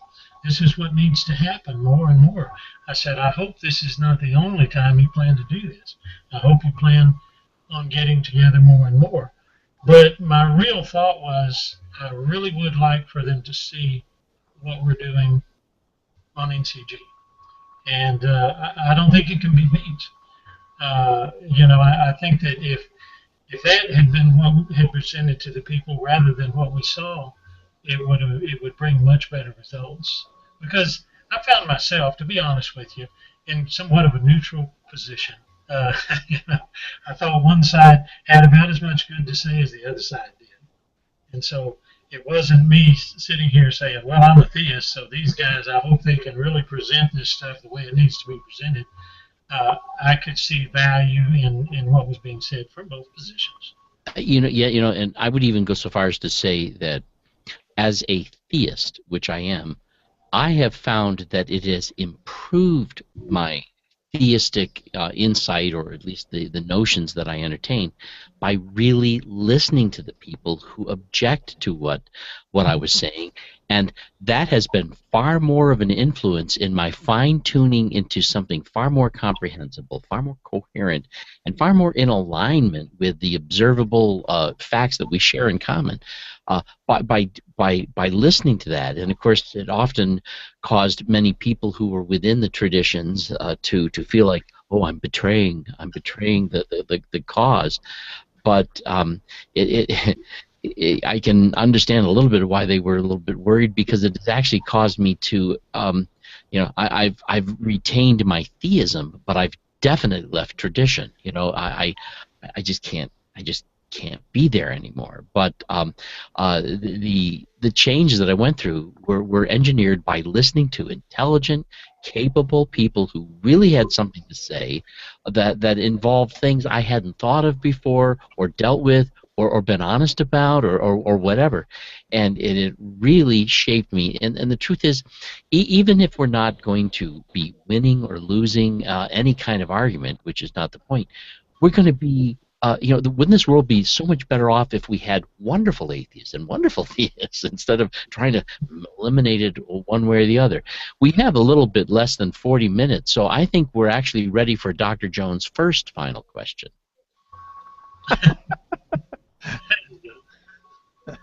What are your final thoughts?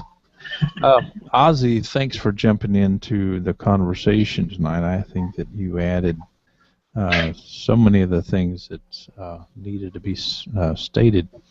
I would like to put your feet to the fire. I want you to advise us, that is, in how to change the paradigm when things start going south. How can we do that? Oh, boy, that's a hard In other question. words, I'm wanting to learn something. Where did I fail last Wednesday night? There's a part of me that never wants to mute, but yet at the same time, I felt like you were being muted, and so, since our studio has suffered so much loss, that is physically from the storm, and we're having to repurchase all kinds of equipment into the tens of thousands of dollars. We're down for the count in a sense in the way that we are broadcasting right now. And so Sean shoved this computer in front of me, and he was telling me, this is what you need to do, and it's something that I never do. So it was extremely foreign to me, and so I was trying to mute the young lady, not to be rude, but simply because you didn't need to be censored. And many people told me after the show was over, well, you should have thrown her off, and I would have felt bad about that. And so what kind of advice can you give me? I want to learn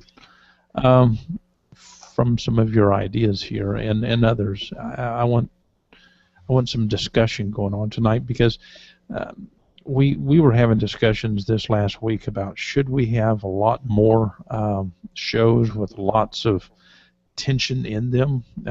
I think a lot of people do that simply to create the numbers, but I'm interested in numbers, yes, but I'm more interested in quality. I'm interested in the conversation, and I think that Fabio made one of the greatest statements of tonight, and that would be great debates because of great people. I thought that was awesome. I think all of you guys are great. But could you school me for a few minutes, Ozzy? Well, this is kind of turning the tables, because I actually feel like I've learned a lot from you in the way that you conduct yourself in your shows and the panels that you host. And I've learned tremendously about patience and forbearance and forgiveness and the value of good manners and the value of building another person up and making them feel comfortable so as to disarm them. Not disarm them in the sense so that you can then defeat them, but disarm them so that the shields come down so that they can be open and honest and you can actually have a proper conversation. So I feel a little, a bit like an imposter recommending anything on this score because, in fact, I have learned an awful lot from you. But, I mean, geez, I almost don't know where to begin. I sort of said it already. I mean, what we have to do is apply the principle of intellectual charity. Try to treat people the way you'd want to be treated. With respect to what happened last week, I mean, the wheels fell off there, and we sort of had one person sort of being impatient and testy with a group of 9 other people that I thought were trying to do their best to be civil and polite and accommodating.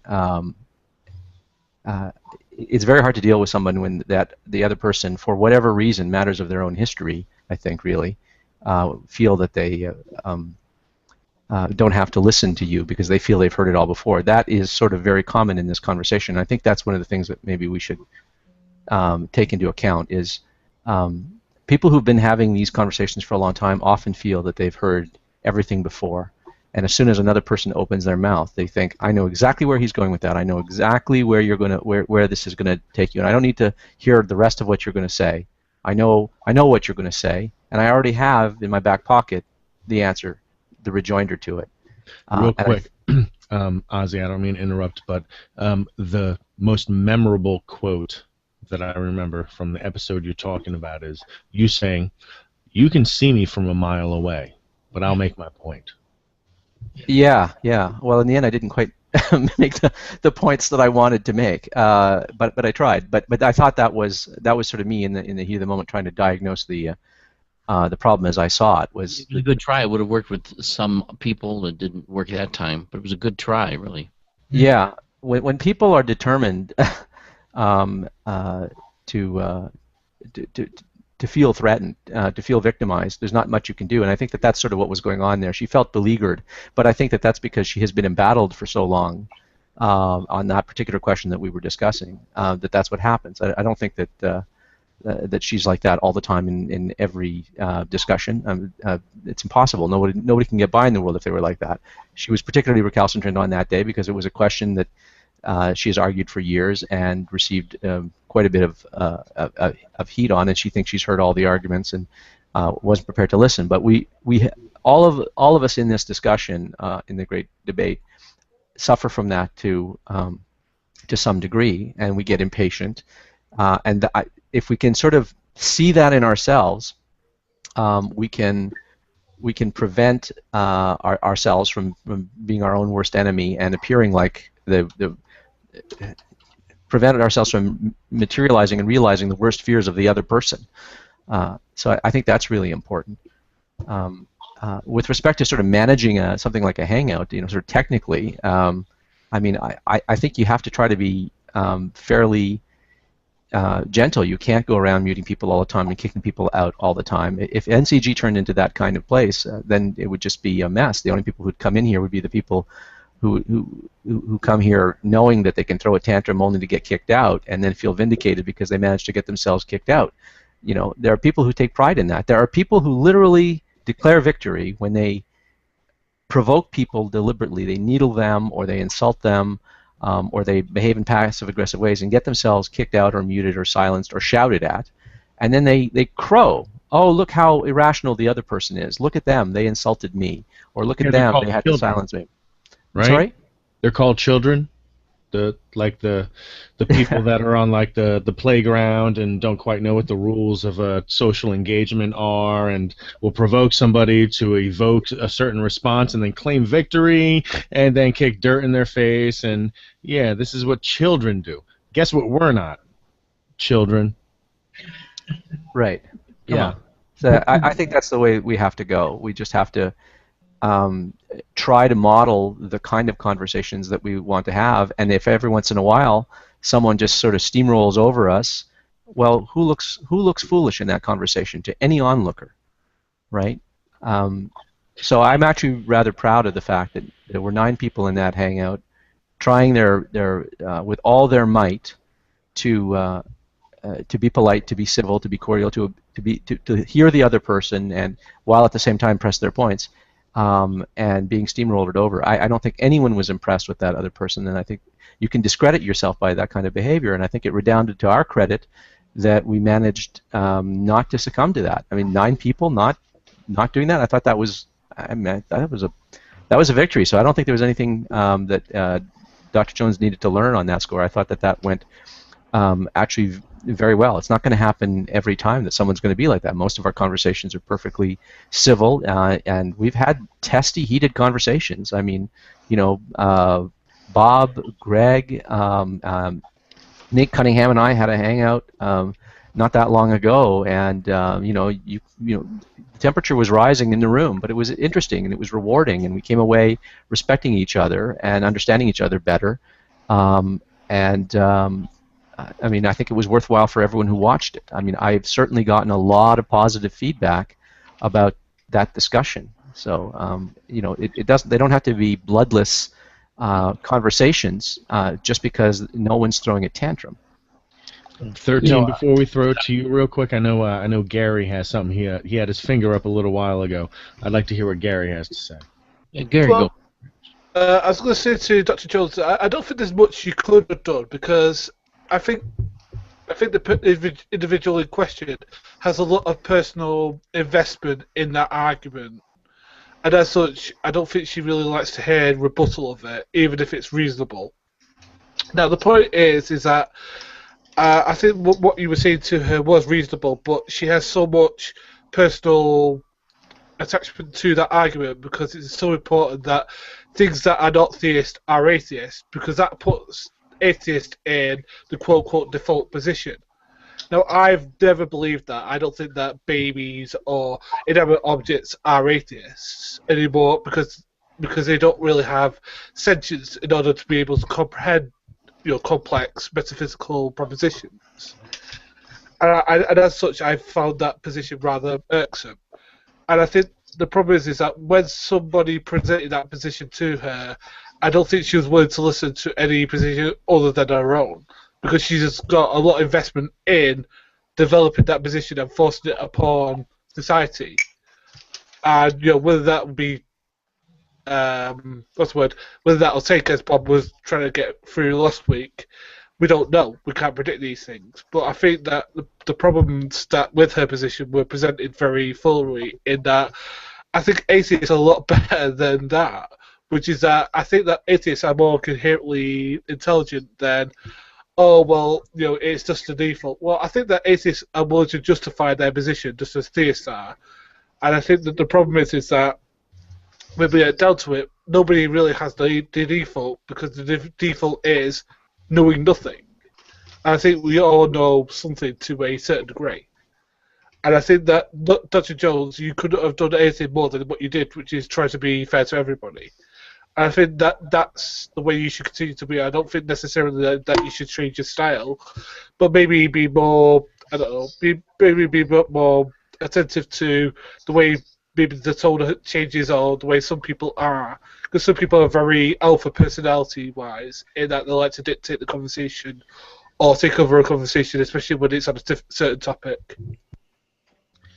I felt that I myself was closer to that getting under my skin than I like to be, and so I was somewhat disappointed in discovering how I could be baited a little bit more than I would have thought I could be. But one of the things that I think is helpful to keep in mind in that kind of a situation is that sometimes we have this mentality that to confront somebody, we have to we have to dislike them, and that's not true. And if somebody has a style that isn't working, we don't have to dislike them to try to perhaps stop the conversation instead of trying to rebut the argument. Talk about let's focus a little bit on the style you're bringing forth here, and let's talk about that not being acceptable. And I personally don't think there's anything wrong with making a decision to say, no hard feelings. It's just that since we're not going to have this sort of thing, if we can't slow that down, we're going to just have to exit you from the conversation, because we're trying to actually have a conversation here. We'd really like you to bring your points into it, but not with this style, and really try to make it about the style and not about even disliking them as a person or in no manner related to the particular position they're taking. That's easier said than done.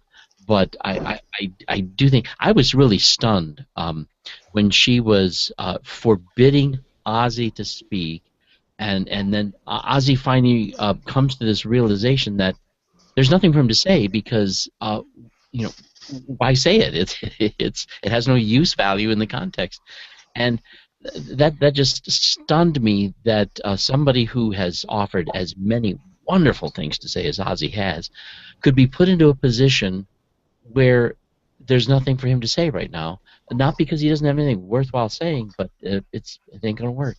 And then the way she stopped Dr. Jones and wouldn't even allow him to make a certain point. I suppose I tried to not put up with that, and so I got a little bit more energetic. But it didn't work for me either. But I just got very surprised at that. It was an uncomfortable evening for me, and in the end, I think I was glad that we have this to contrast with. But I really so much appreciate the conversations we had. And that one night that Ozzy was mentioning where we all got a bit animated, we did. We felt very passionately about some of the things we were saying and some of the things we were objecting to. But even in all of that passion, I saw strong positions. I saw people who really felt that this was key and important, but I didn't see anybody who, in doing that, felt that somebody else was an idiot or that there was any hard feelings in it at all. And so that kind of passion is sometimes awesome, really. Now, there was a show, and I want to say something about three individuals, and one would be David Silverman, the other P.Z. Myers, and then Lawrence Krauss. When we had David Silverman on for the first time, I'll never forget it because, he was a little bit antsy about coming on the show simply because, he wanted some guarantees that he would be able to finish sentences, things of that nature. And I told him, I said, that's a given. You're going to be able to do this. And as that evolved, he found out that Eric Hovind was going to be on the show, and then Cy Ten Bruggencate, and I had no idea who Cy was at the time because I was called the day before by Eric, and he said, can I bring a friend of mine? And so that was, a last-minute thing, and so I didn't really know anything about X, Y, and Z. But to get to my point, David Silverman, he didn't feel comfortable, namely with that show, and yet he agreed to come on another show, and he did one with Greg Bray, and then he did another one with me, and then he did the last one with me here more recently, that is on my Sunday morning, called The Place. And we have become, so much closer now simply because we've been able to have a conversation, a real conversation. And we were talking about the Bible, and it was a wonderful time with him. And I can pick up the phone and call David, and it's always great to talk with him. He's an awesome person, but I really don't think that people are hearing what he has to say because he is staying on point all the time, and I really don't think that people are hearing his heart because he's a wonderful individual, and he has a heart full of love for people. I mean, he's a compassionist, to say the least. He's an awesome individual. The same thing is true with Lawrence Krauss. When he came to our show, he was a little bit defensive at first, but by the end of the show, he had relaxed, and he said, anytime that you want me to come back, I will. He was very humble. And so my question has to do with maybe there is a lot of stuff that we need to get rid of. That is in between theist and atheist. We need to erase those lines that divide us. And I think that NCG is playing that role, but I think that we need to emphasize it more and more and more.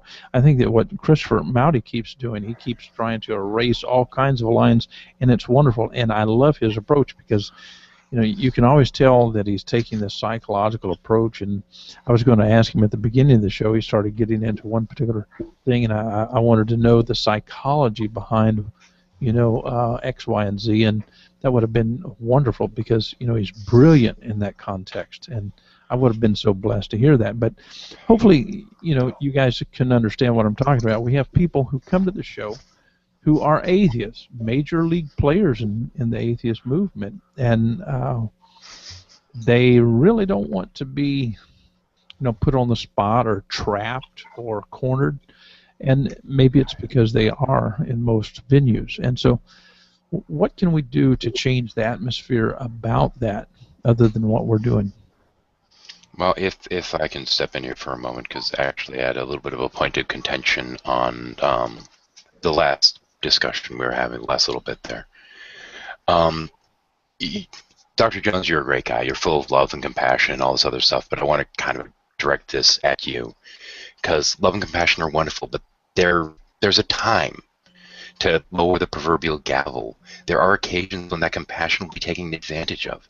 I mean, is it not necessary to scold the belligerent child? Is it not appropriate to correct poor conduct? When somebody is treading on others, shouldn't they be stopped? Isn't this a different expression of love and respect? Does allowing negative behavior to continue serve a person better than directing them towards a better way? And really towards the last point, it's kind of something I want to direct towards you on this, because you are a great guy and you do appreciate the passion and all this, and I see these great qualities in you, but there's sometimes that instead of just being a host and a friend and a nice guy, sometimes you have to be a little bit of a dad.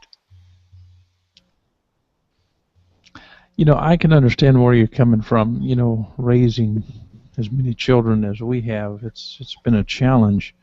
None of them are the same. But I have found that, and I hate to go to the Bible sometimes, but I love this because I have found it to be true in my life, that a kind word, in a sense, just turns away wrath. And I find that I can beat people by being kind. That is, in trying to engage in conversations. And I like what Ozzy was saying earlier. You know, if you disarm someone, not to win the debate, but just disarm them to the point to where you can have a conversation with them, then you can start the conversation. One of the interesting things about Hebrew proverbs and wisdom is that in that culture, when they offer advice, that culture had a built-in assumption that a lot of cultures don't have, and that is this: when advice is given, it's already understood from the get-go that there is a sense in which a soft answer turns away wrath, but there's no declaration that that's what a soft answer always does. It becomes one of the many options in your repertoire. Just as there's a proverb that says, don't answer the fool according to his folly, and there's another proverb that says, answer the fool according to his folly. There are all these different ways in which people respond, and to me, I remember one time talking to a gentleman who had he was in the middle of a very difficult marriage, and it had some things that going on between him and his wife. And I told him, I said, I'll call him just Bill. That's not his real name. Bill, the problem here is this: you're not why, and your wife is taking advantage of the fact that you want to be a nice guy. I think you need to be an asshole. And I'm not saying that that's something to aspire to, but I think that when it comes to dealing with people, particularly problematic people, that I think it's important that our motives and our intentions be above board, but our style has to be that which is effective. And now you can take that too far, but basically he had to learn how to stand up when it was time to stand up, because there are some people out there who know you want to be nice, and they're going to say, well, you know, I can walk all over that one until the cows come home, and they will. And I think that is part of what actually happened there, and that sometimes you're really going to have to kind of shift gears in the way you would prefer to be, simply because this is a circumstance that just might require that. You know, I have to be honest. I really don't want to waste much of my life in lots of tension. My voice is going out. I would rather spend the rest of my life finding people who want to have a conversation, a meaningful conversation, because I think that, you know, if you can find those people who really want to have conversations, I think that it can go deep. And I think people who are not ready for conversations, I think they will listen in. In other words, I think there are a lot of people out there who are not capable of coming to the table of discussion and having a meaningful conversation. But I think there are many people who can, and I think the ones who can't will learn from those who are doing it, simply because they will always go through the archives and try to pick you apart. And I think that in time they will learn the value of conversations, the value of conceding when you're wrong. I have been wrong so many times, and I've learned so many things during all of these conversations, and it's not always from the academics, it's from everyone. And this is the thing that I love about these conversations. I've learned so much. I hope I'm not boring everyone. I'm just spilling my heart a little bit, because, you know, it's important to me, you know, to put programming out that really helps people. And I know that people want to fuss, and it's rarely an argument. You know, Ozzy comes forward with some of the best, if not the best, arguments that I've ever heard in my life, and I'm just amazed. And I couldn't understand anyone wanting to fuss, if you will, with Ozzy. He's such a kind person, and he's so, you know, full of wisdom. I would rather listen than speak. And I guess my point is, if we have these kinds of people in conversations, I simply think that other people will take the time to listen to people who are having these meaningful conversations. But if we're just having shouting matches, and that is, you know, what becomes typical in our shows, I don't think that we're moving forward. I think that we possibly might be moving backwards. What are your thoughts on that? If I may, just briefly, the main criticisms that I heard pertaining to that one individual show was less what, so to speak, went on, and more the amount of disrespect that was shown to the other people on the panel, like Ozzy and yourself, etc. And that's predominantly what I heard, was an outrage towards the treatment of people that are regulars on here that were disrespected. And that's really all I wanted to add on the commentary with that. Well, I was made an attempt to be on the show, on that particular show, but I was just an observer, as it turns out, and in a way, I was kind of glad, because, you know, I could just see things develop, and you know, I had the same response. It was like, you know, how can someone be so insistent and persistent, just continue to basically disrespect everyone else, you know?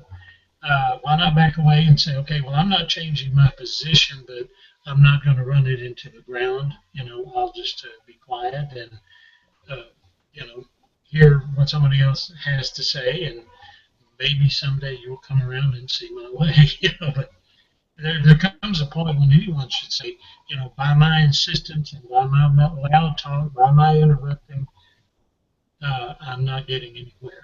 I'm just disrupting, and that's the best you could say about it. And I think that's when, I mean, how do you get people to see that is the question. I don't know that I could answer that. I could barely hear you, Daryl.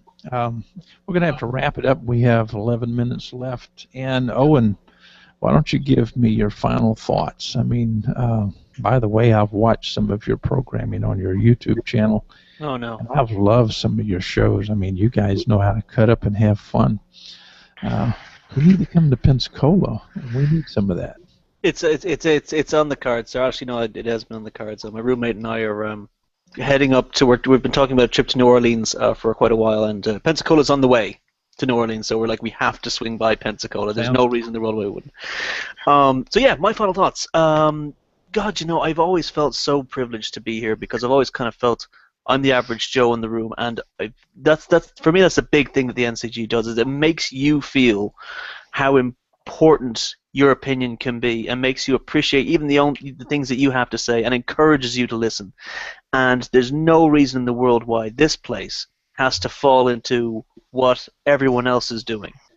Insofar as the train wreck and the catastrophe and the snarkiness and all that other stuff, let the other guy, let guys like me handle that. You guys have your niche, and you guys cut it beautifully. You guys pull it off absolutely fantastic. Like, you know what I mean? I'm about as average a Joe as you can get, and I love being here, and I love coming on here and talking to you guys. And most of you guys are my friends, except for Levi, because he doesn't like Batman. It's not a big deal. It's so important that we're here together and we're able to talk to each other as friends. And when someone comes along and disrupts that, it's first of all, it's disappointing, and secondly, the only thing that I would kind of encourage you to remember, Dr. Jones, if I was to be so have the audacity to encourage you to do anything, would be to try and keep in mind that this is your home. You know what I mean? This place is yours, and you make it ours. If someone comes in here and doesn't want to respect that, then you know what I mean. Then, as we say on the Awesome Crew show them the airlock. But I'll leave it at that. Thank you so much for having me. Well, thank you, and I'd love to have you on a Sunday morning show. I'd like to pick your brain concerning the Bible and what you think to be true, because you've experienced so much condemnation.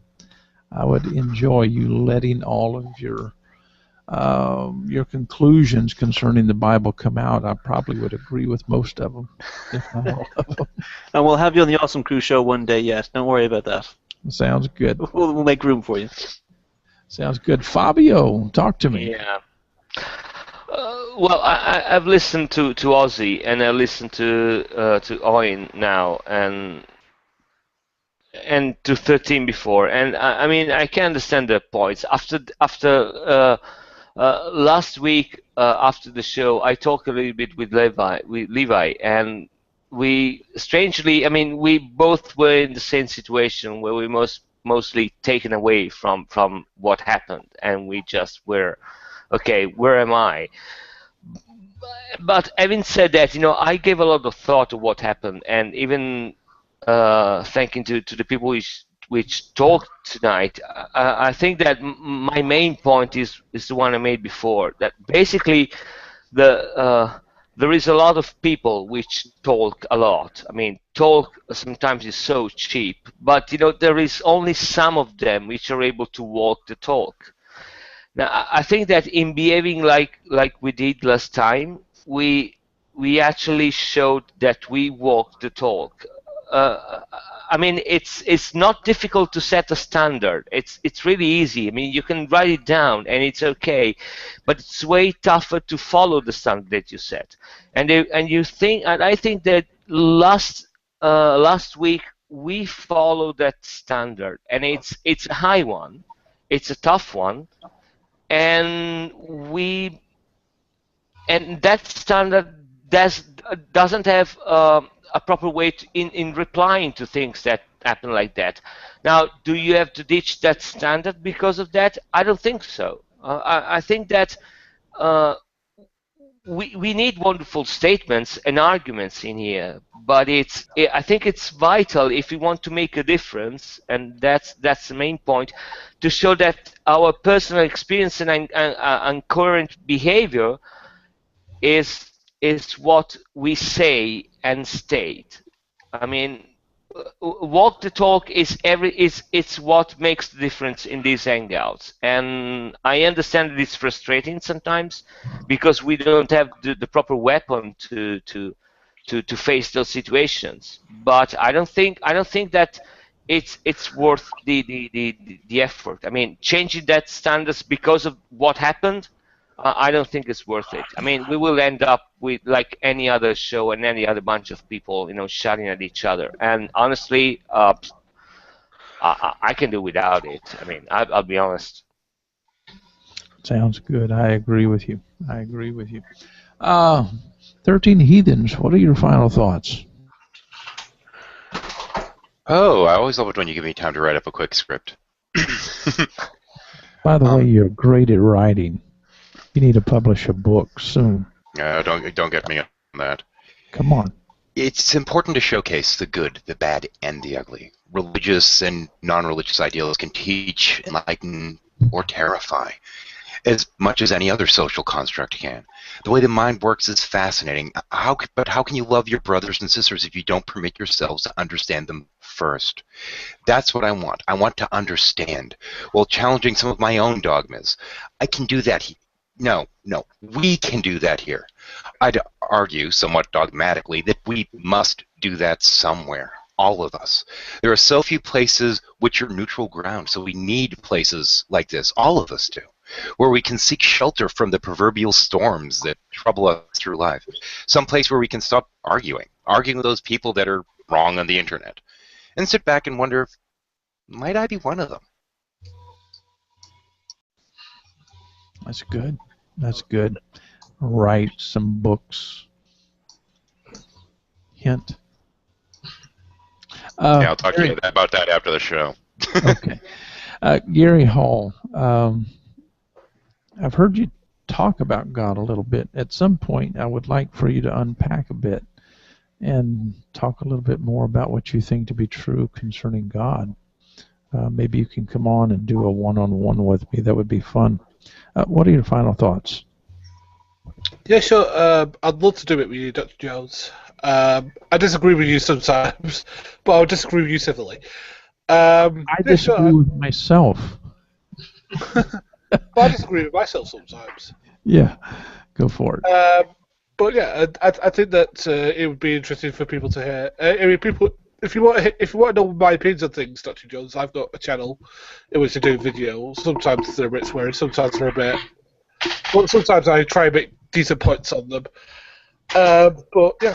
But to the point of this hangout, I think that sometimes fundamentalists can be okay. I think outside the circus of their channel or in certain environments, and I think that this is a good one to get to the essence of people.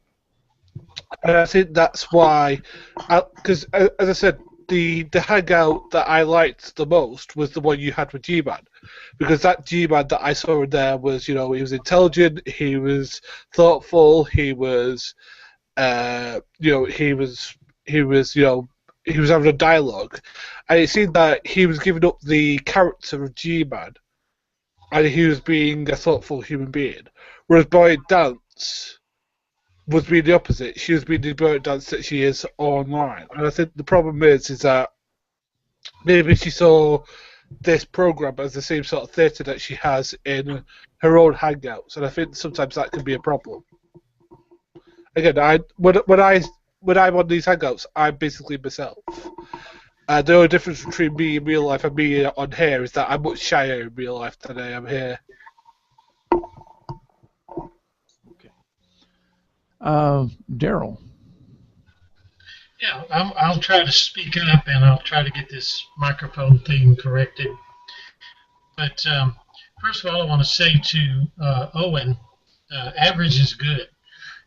We have a lot of average, and average voice needs to be heard. And by the way, what is average? I mean, it's what we really should ask. But I can identify with that.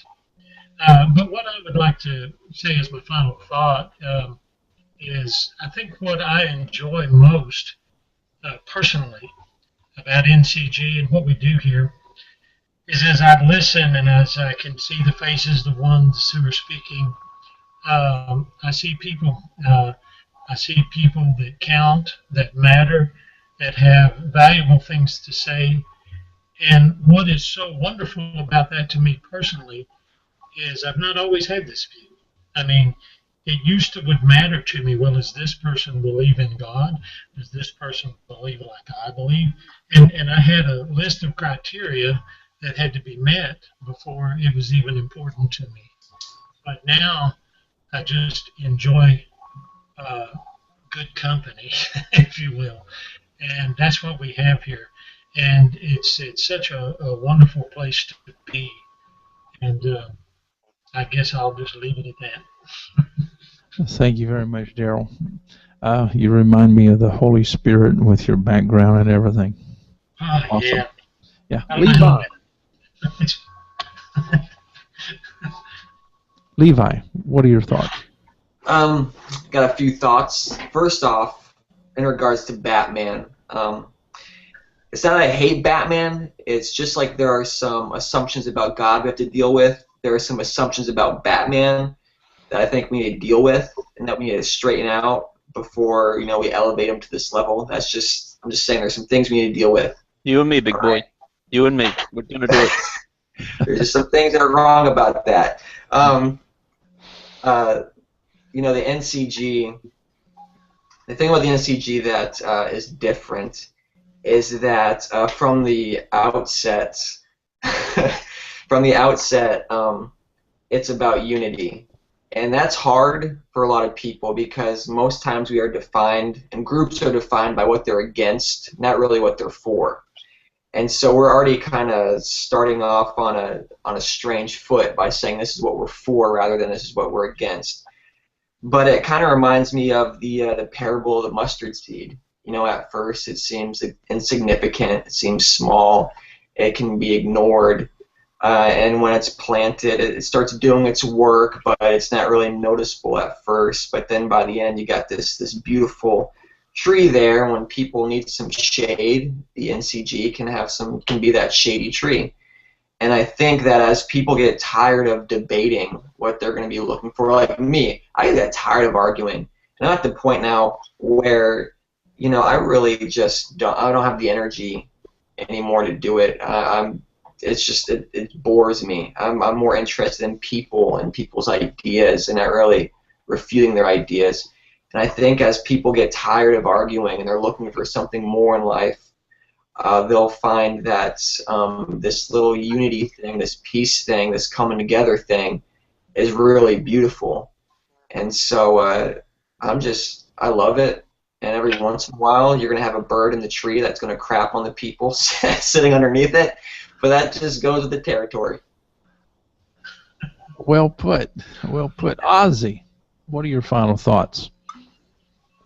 Yeah, I just want to say something to my fellow atheists out there, some of whom are somewhat suspicious of the NCG or just think that it's of dubious value.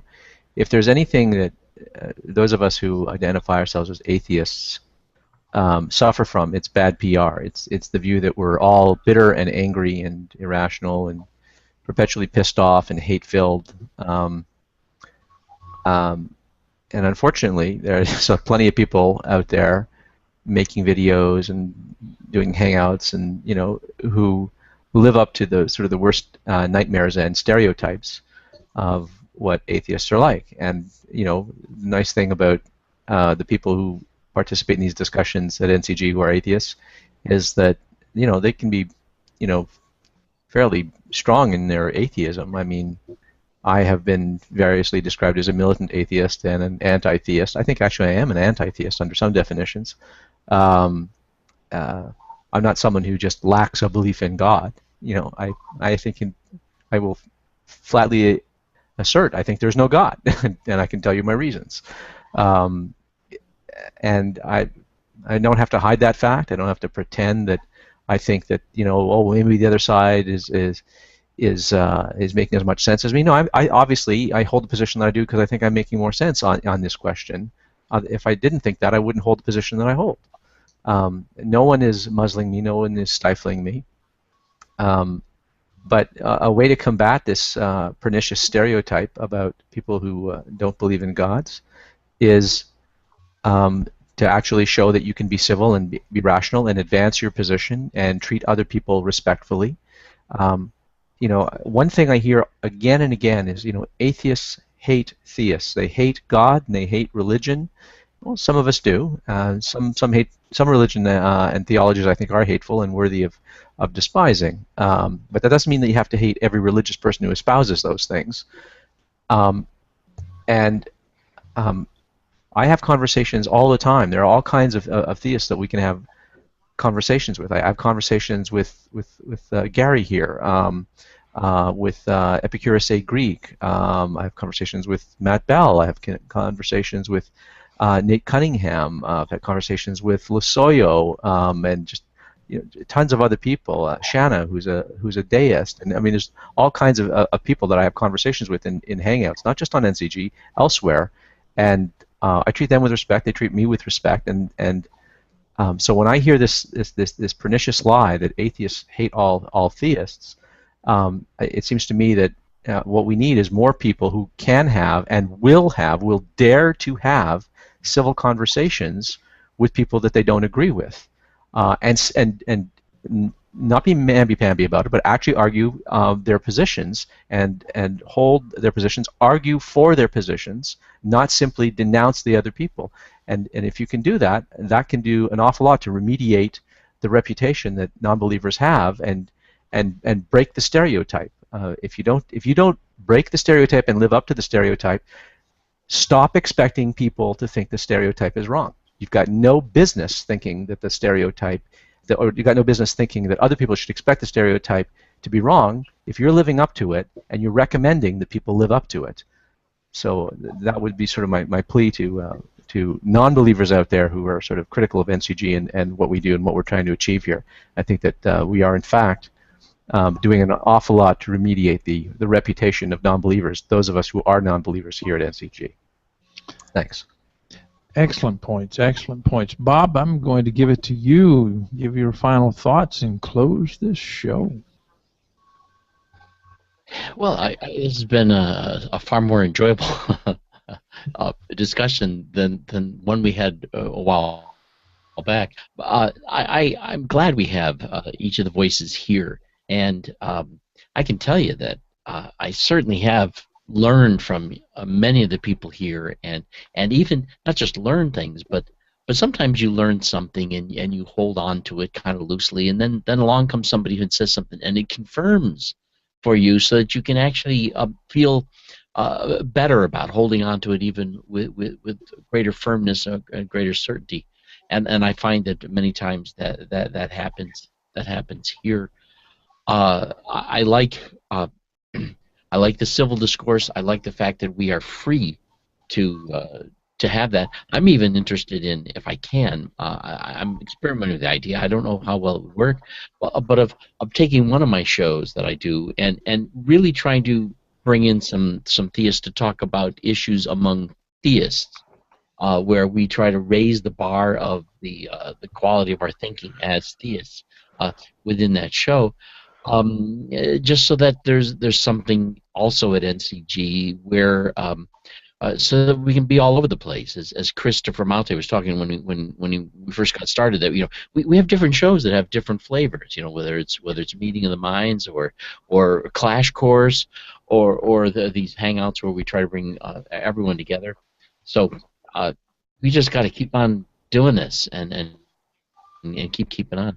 And I think we can rise above the fray. We've got some contrasts that we can then deal with. But we got a great bunch of people here. I can't imagine wanting to continue on my journey in life, not including the people that I run into here.